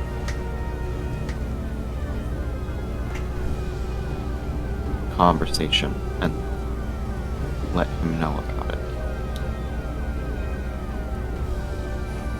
See what he thinks we can do with it. I guess, but yeah, like I said, we don't got a lot of time. We're fighting bounty hunters and sunrise here, so. That's a fair And then point. again, potentially lupine. Because again, they're drawn, very much drawn to the magic of this item. We gotta make it quick. Whatever we're gonna do with it, we gotta make it quick. Fine. Then, you know what? I'll take it up. Save time. Wish me luck, everyone. Maybe we could just toss it in the lake. I mean, yeah, but then who knows what'll happen. At least right now it's controlled chaos. But is it? No, of course. Box is supposed to keep it mostly contained, but I don't think the box was made properly enough to completely dampen what it can do. So it's shielded some, but not enough.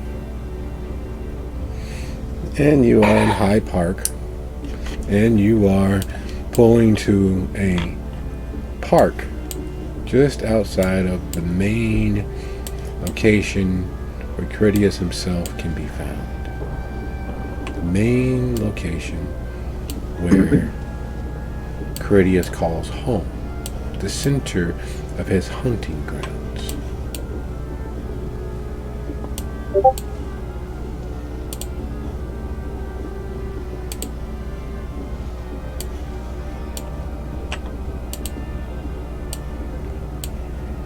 Lucio scans the area to see if there's any cars or people he recognizes.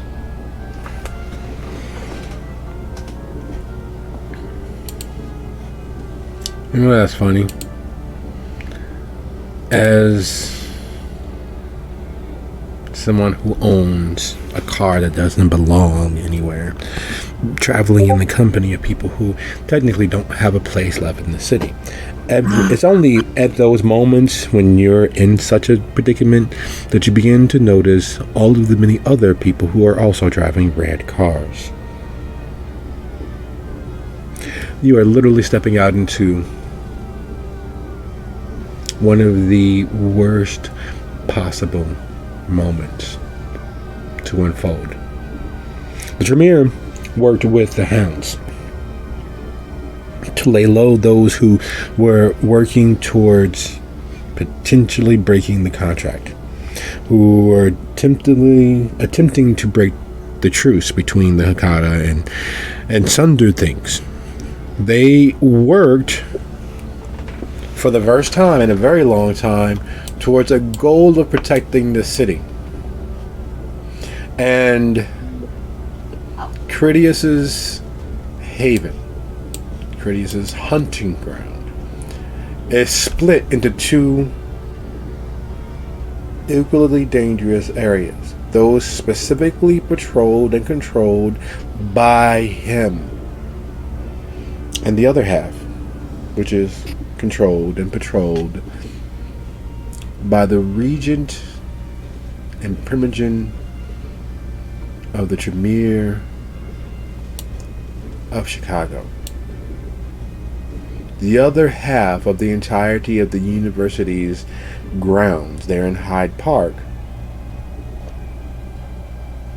are controlled and patrolled by the Tremere and their associates. And the southwestern corner near 61st Street is controlled and patrolled by Prince Jackson and those in his direct control. And southeast of that location is Clyde's former haven.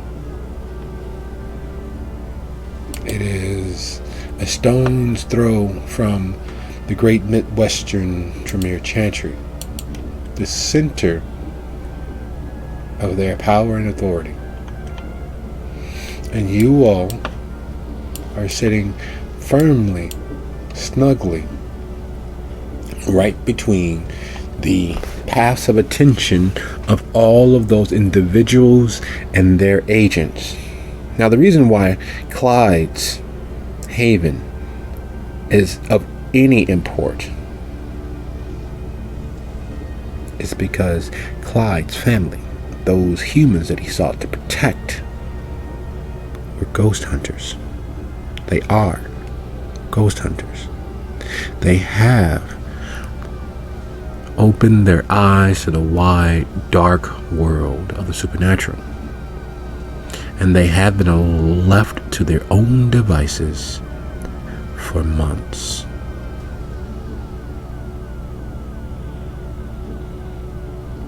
So, as you get out of the car, you ever tried walking into a bank with a toy gun while wearing a ski mask? Speaking of which, I just want to make a note. I am leaving the gun in the car. Because that's what it feels like. You are walking into a bank wearing a mask with a toy gun that looks very, very real. And you just happen to fit the description.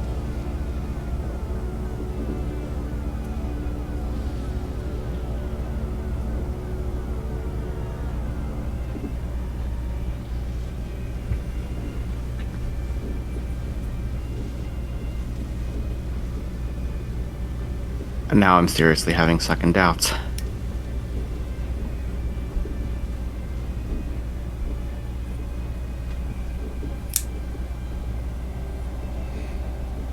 It's not like they staked Vivi, who all but stalked you all once you became a kindred, keeping abreast of you from a distance and watching your comings and goings and knowing who and what you were involved with. It's not like they actually have her, right? So they couldn't possibly know.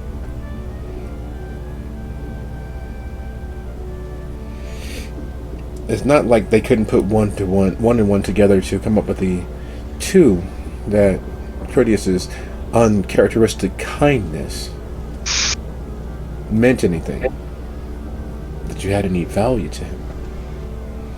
And it's not like, well, let's just call it what it is, you were not in possession of a monkey's paw that could grant nearly every chaotic wish of trouble to come your way.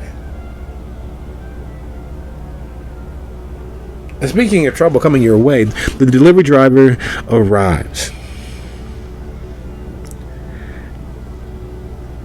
And the unsettling thing, and the part that's a little bit annoying, even though Silvio is coming to and pulling himself off the floor, a little worse for wear, but strangely enough, not leaking very much vital to him blood, or worse.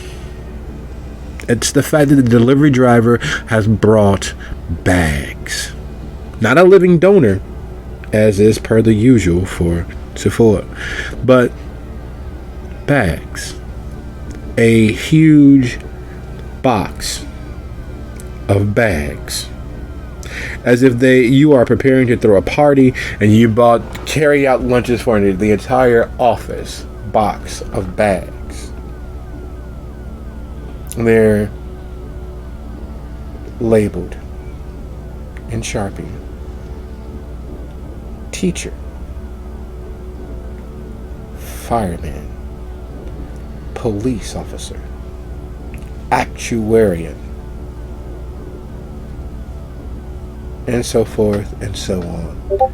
Each one labeled with their profession, or lack thereof, as you see indigent pot smoker as one of the bags inside the box.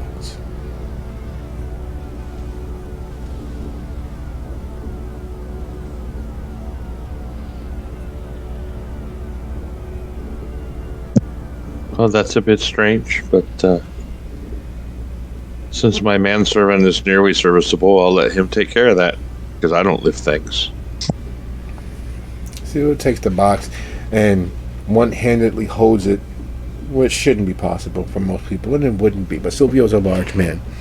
Silvio's a strong man, and Silvio's a determined one. Though as he's holding it one-handed to keep his strong hand free, he pauses because the driver is already shaking him off, knowing that the next thing to happen would be an exchange of a tip. The driver's already shaking him off. No. Friends of the family. Enjoy. And the Hasidic youth heads back to the elevator, adjusting his glasses and massaging his hand, even though it's clear from the scars that he's long been missing that finger, or those fingers, that pieces of his hand have been gone for a while. But it's still clear that there's phantom pain and what have you as he makes his way back to the elevator. Enjoy! And heads out. She will nod at him with a smile, not say anything.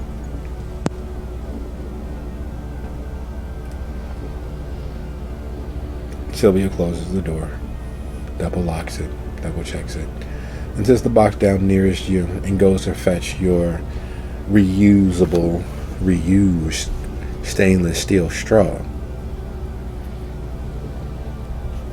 Almost as if he knows how parched you may be. Perhaps we'll try a little fireman this evening.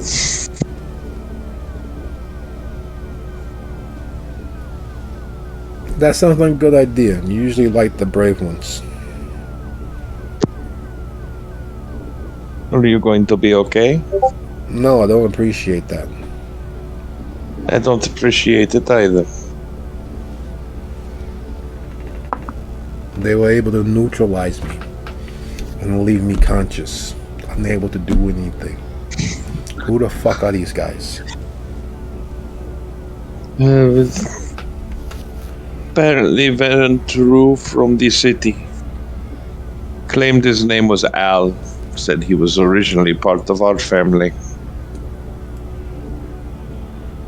He should have been embraced as Giovanni, but he was not. Seems to be rather bitter about it. can imagine, but that's still not cool. That's not great at all. So you got somebody who knows the inner workings more than anybody else about the family, hiding from an entire city and not being found out. How many years has this guy had to plan this?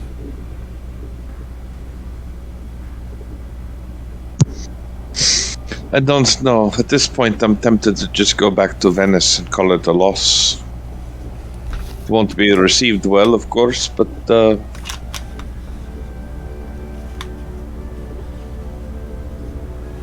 pieces I had in place were apparently not even on the board at all. So, if I cannot play the game, then why play the game? How are we gonna put pieces on the board?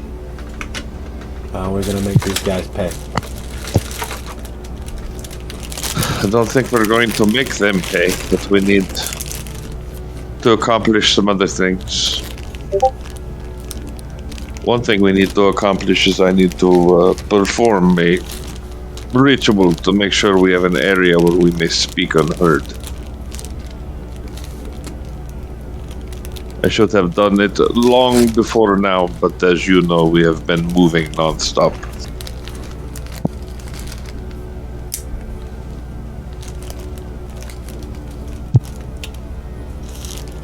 You're right. Of course. Secondly, we have problems that need to be dealt with that we cannot deal with directly for reasons. So I need to reach out to the shelter people, who are probably not amenable to me. They don't trust me. And then, we can't blame them for that. It's the only smart thing they may have done is not trust you. Well, they were passively not trusting me, but now they're actively not trusting me, so I don't know what they will say, but we have common interests here, so hopefully they're smart enough to put petty feelings aside to work for their greater, their own self-interest. I'm not sure those guys know what that is. I think they'd much rather suffer. And that is the flaw in the plan. I still have things to offer them, though, for their assistance, so... Obviously, they are in a position now where they may not be able to stay here anymore, and we are rather adept at moving people to other places, so... Well, that's the beauty, ain't it? You could play the same game that, Wojcik played. The, Towers gotta honor the contract. So your property is your property. Anybody who works for you is technically outside of the Camarilla and can't be touched officially by them. So long as you don't officially involve yourself.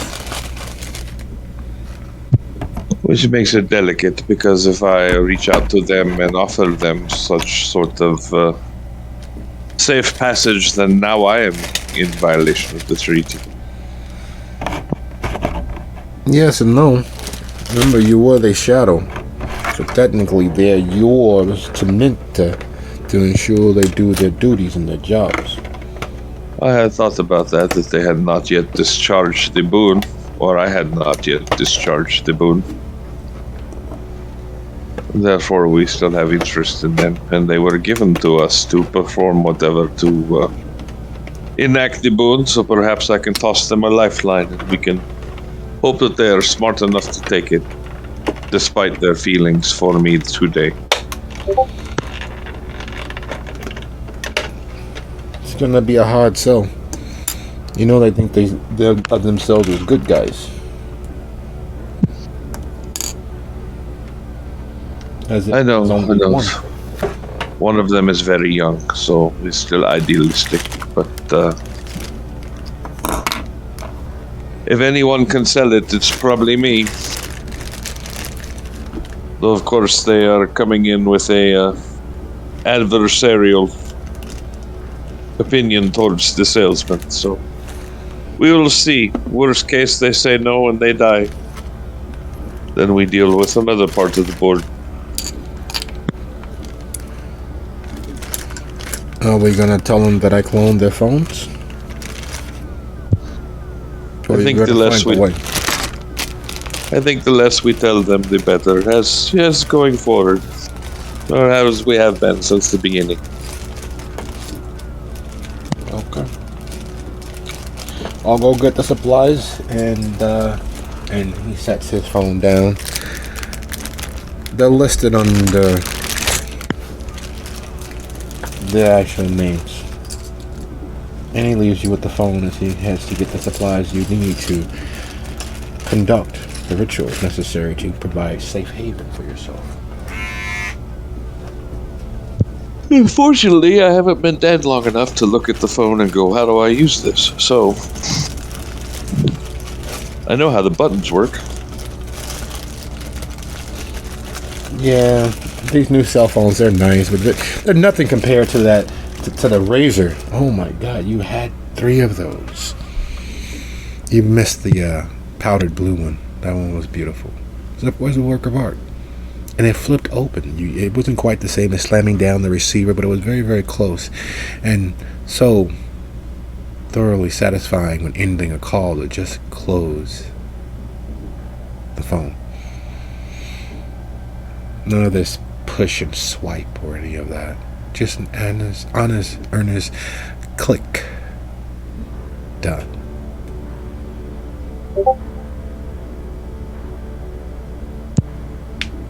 All right. Well, then I will make a call. Preferably telling the phone to make the call so I don't have to flush blood through my system needlessly just to use a touchscreen. And who do you call? Lucio, Miriam, or Hestia?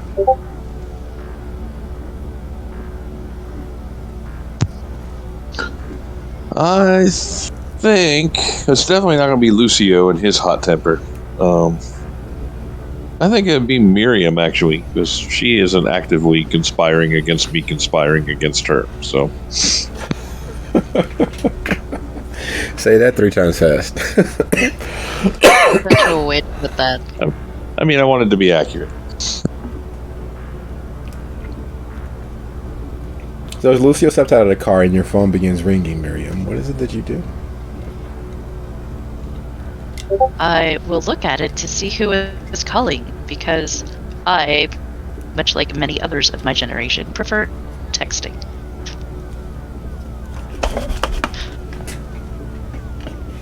Your friend.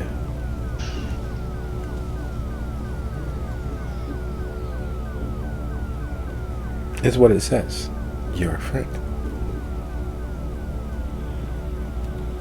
It's weird for caller ID, but you know, you are sitting in a car that has survived a roller derby crash and outside of the humble abode and haven of one of the oldest kindred in the entirety of the city, with a box from holding a stone from the first city. So anything's possible. Right? Anything. She will arch her eyebrow at it and pick it up. Answer it. Hello. I understand things are not going very well. Is that correct?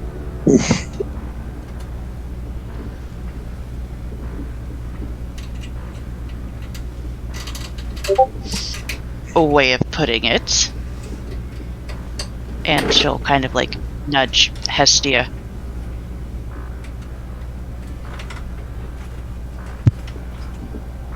The other 2 do not trust me, and they are probably right to not trust me, because who amongst us are kind distrustable? We all have our games and our motivations, and how far we are willing to go to see them come to fruition. I don't know if you are old enough yet to understand that, but you will come to understand it in time. I understand that you might be in quite some peril at the moment. As I said, one way to put it. You know, I cannot make it go away, but I can definitely provide you and the rest of yours to some sanctuary for a time.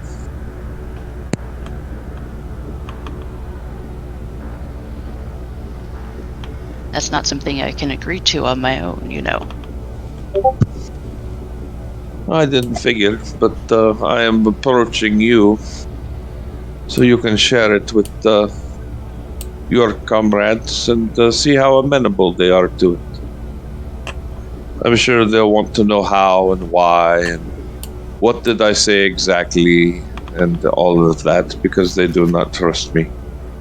And in an active sort of way, not even a passive mistrust that we all should have for each other. But you can tell them this if they need to know.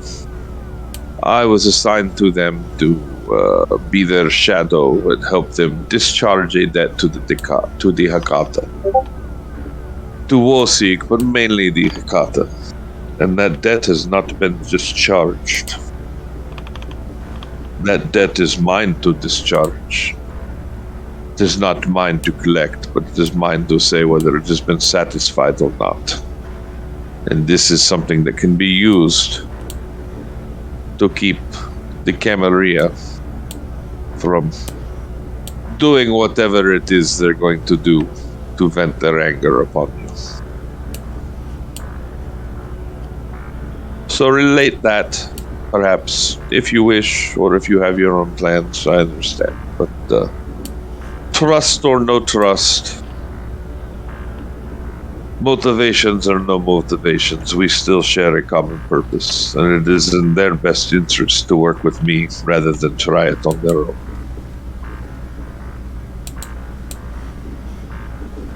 Well, I can certainly relay the message, but I can give no promises. Very well. I would watch Lucio. He has quite a temper. You may want to tell Hestia first, if you can separate them.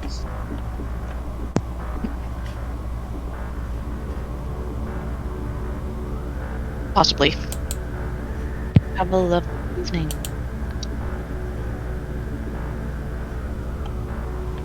Even though the tone seems snark, she seems kind of sincere about it. Yes. And you as well. Let me know. You know how to contact me. She'll just hang up at that point.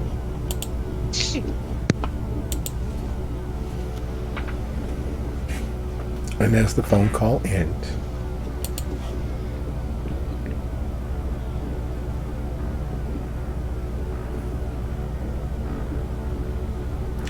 How much of that did have to be here? most of it, you guys are in the car together.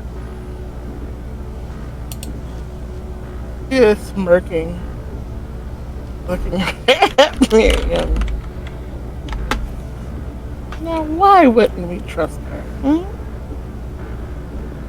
Maybe when shit went south at the church, I watched her drive off and not try to stop and see if anybody was okay. But if that's the least of the things she's done to us, then I suppose she's correct in the Hakata having gotten us in this fucking mess in the first place. So it could be the solution to our problem of not facing the firing squad and meeting the sun in the morning. But I suppose we'll have to wait for Lucio to come back to the car before we can say yes or no. I'm all on board, though. I'm all about not dying. If she can make it so that we don't die, I'm good. Not dying is a useful thing.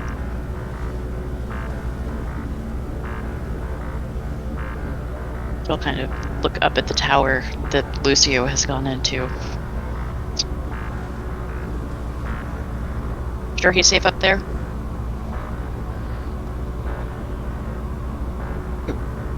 Shake it safe for sure.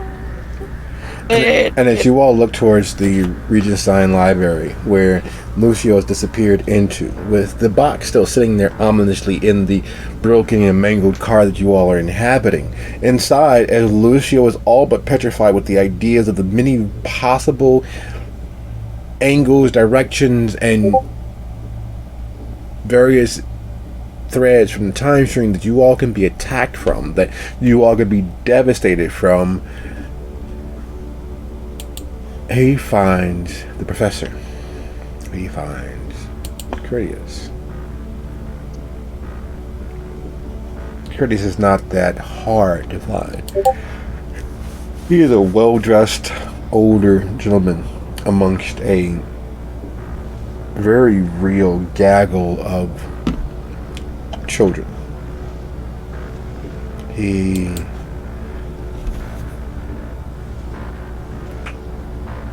is very much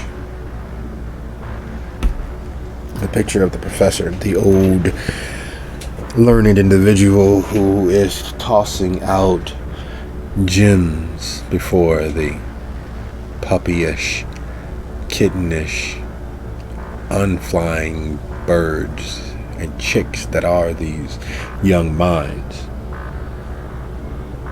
Finding him in his office instead of in the library itself is a little difficult. It's hard for Lucio to not see the space as intimately warm, as if you are sharing something private being in the office with him. So hand hovering above the door to knock. He's a little surprised when Curtius opens the door, walking away from him with a handheld in his ear, a actual receiver with a long cord stretching to the phone on his desk. Yes. That's to be expected. No, completely understandable. Quite. Yes. Very well. I understand implicitly. Of course. If I see them, of course you know I will do what is necessary. Yes. Very well. Until then. And he hangs up the phone, all without turning around. I did not believe that you would risk such a thing coming to see me. To what do I owe this particular pleasure, Detective Darcy? I'm assuming by now you've heard what happened. Just, actually.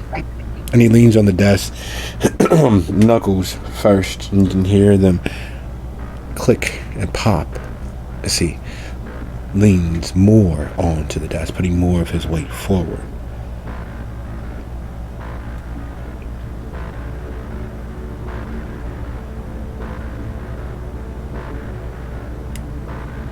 You do understand that your actions are precariously offensive to the government. I do. And you understand as a member of the government that I must uphold its judgments in this matter.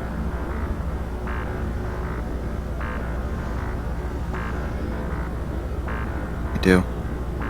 And if I am to see you, there's very little you could do to stop what might befall you. That I am very much aware of.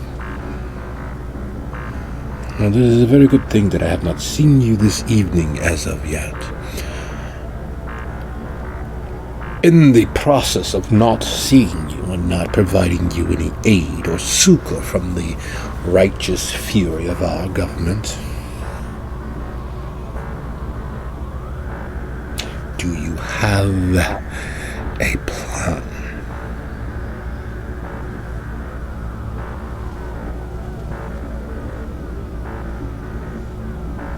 The beginnings of one, yes. We are planning to lay low for a while. Try and find what aid we can.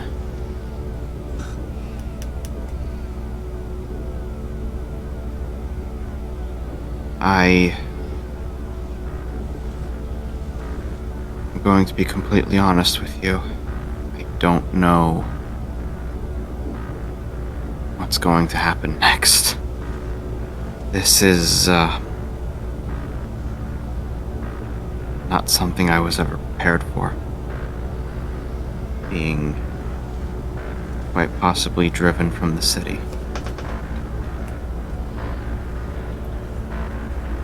Well, if that rapscallion Dingus might be able to negotiate a peace for those closest to him, I'm sure that you will have an equal amount of success as an outsider, finding your way into the city, using what leverage you might obtain to assure your safety.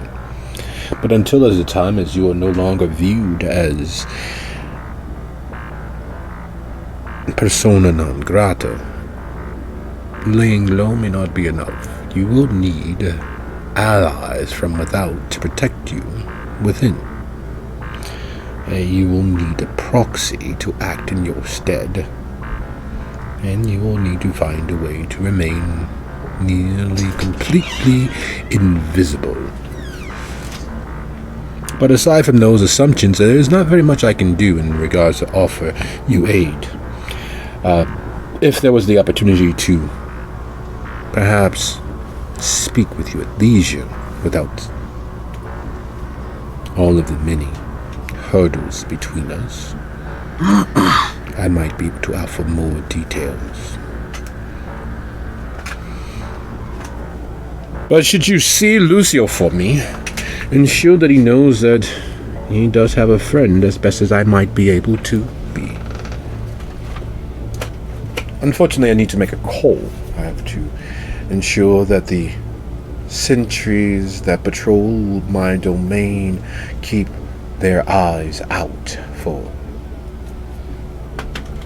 Lucio and his associates. I'll be sure to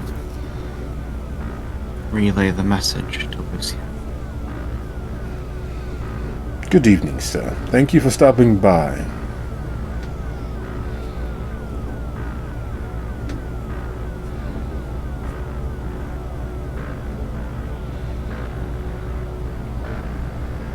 Lucio will, at this point, turn and leave, giving a small bow. He is fighting back tears at the thought of the danger that he's in, the fact that he's betrayed the trust of one he considers his friend.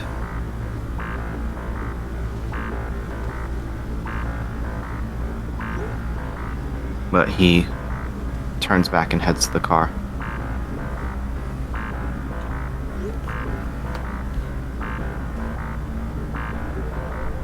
As you all look up at the Regency Library, considering all of the many wondrous potential outcomes, it is with no small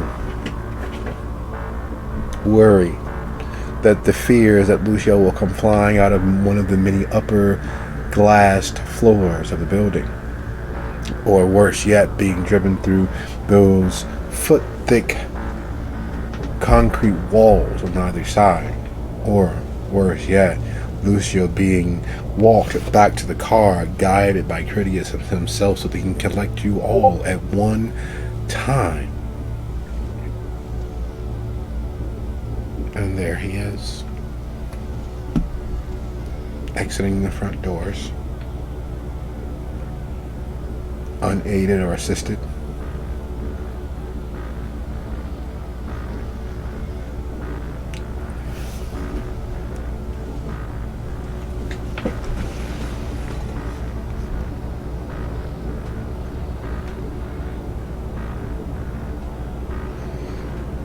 And not for the first time. Go on. I still have at some point after the conversation about the phone call, Miriam having gone completely still, seeing Lucio come back out the door, it's like she just deflates and, oh, okay, yeah.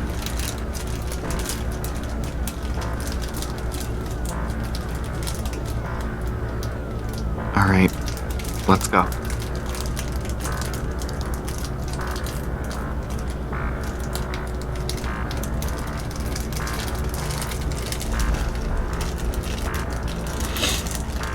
Is something wrong? Wrong? We did get a very interesting phone call. Shall we discuss on the way to our hideout? Well, see, that's the thing. If we And go before over, we continue, speaking of phones, everyone should remove the batteries from their phones right now so we do not get tracked. Fair point. she's listening to that and taking the battery out of her phone, but then actually saying that. The thing is, if we go along with what was proposed in the phone call, we will be taking a trip to not my place, but Sophia's. She's offering safety and sanctuary. Apparently, we still owe the Hakata a boon, and even though Wolchik is dead, she can take that boon and request whatever from it, and until it's satisfied, we work for her. So that would keep us safe, I'm guessing? Safe. We murdered the head of the Hakata. Just one of the families, not the whole Hakata, just one of the families. She's part of another of the family. And what does the boon even matter if we're basically wanted criminals anyway?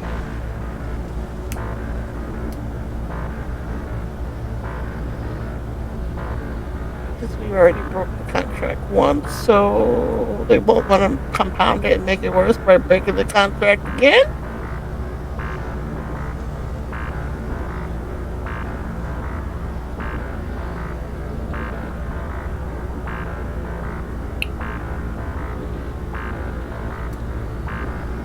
Miriam will just look very confused at that.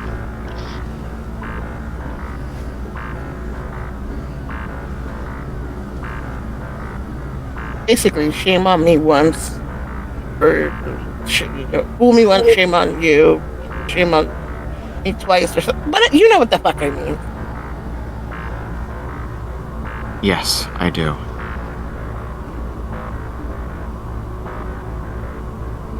Critius' advice to me was that we should do more than just lay low. We need to basically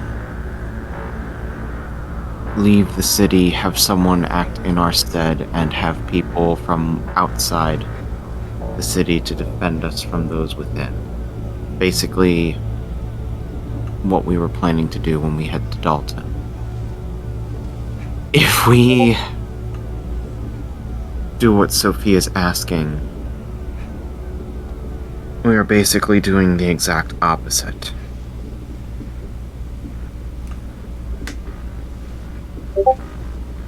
Okay, no los dos.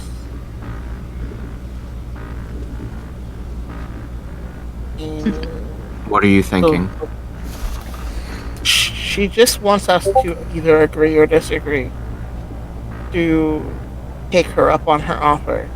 That doesn't mean we have to physically be here to accept it, right? We can always just say yes and be somewhere safe for now until we find out how that's all going to shake out.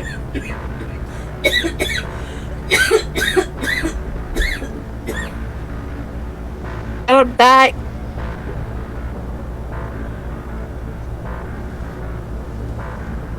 That's a fair point. Alright. So, what do you think he means by proxy? By proxy, I think he means a agent to act on our behalf.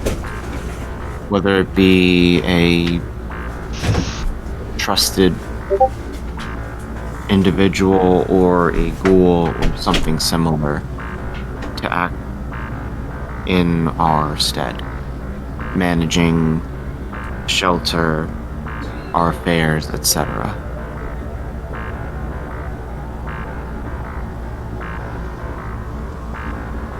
Technically, Well- she's kind of already that, right? Remember, they said that she's not actually part of the coterie. She's just kind of managing us. So, if, A shadow. yeah, that. But on the other hand, putting her by proxy in charge of the shelter, is that a good idea? Fuck no.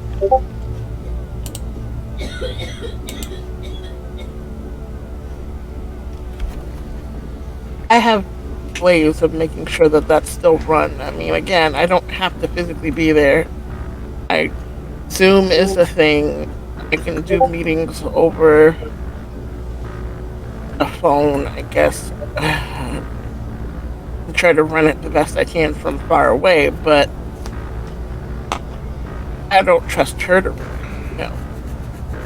Government shit, yes. She can be our fucking liaison for government shit and dealing with the Camarilla and all that other crap, but I don't trust her to have her hands on the shelter, no. Why not? Has she ever betrayed you? And not just feelings.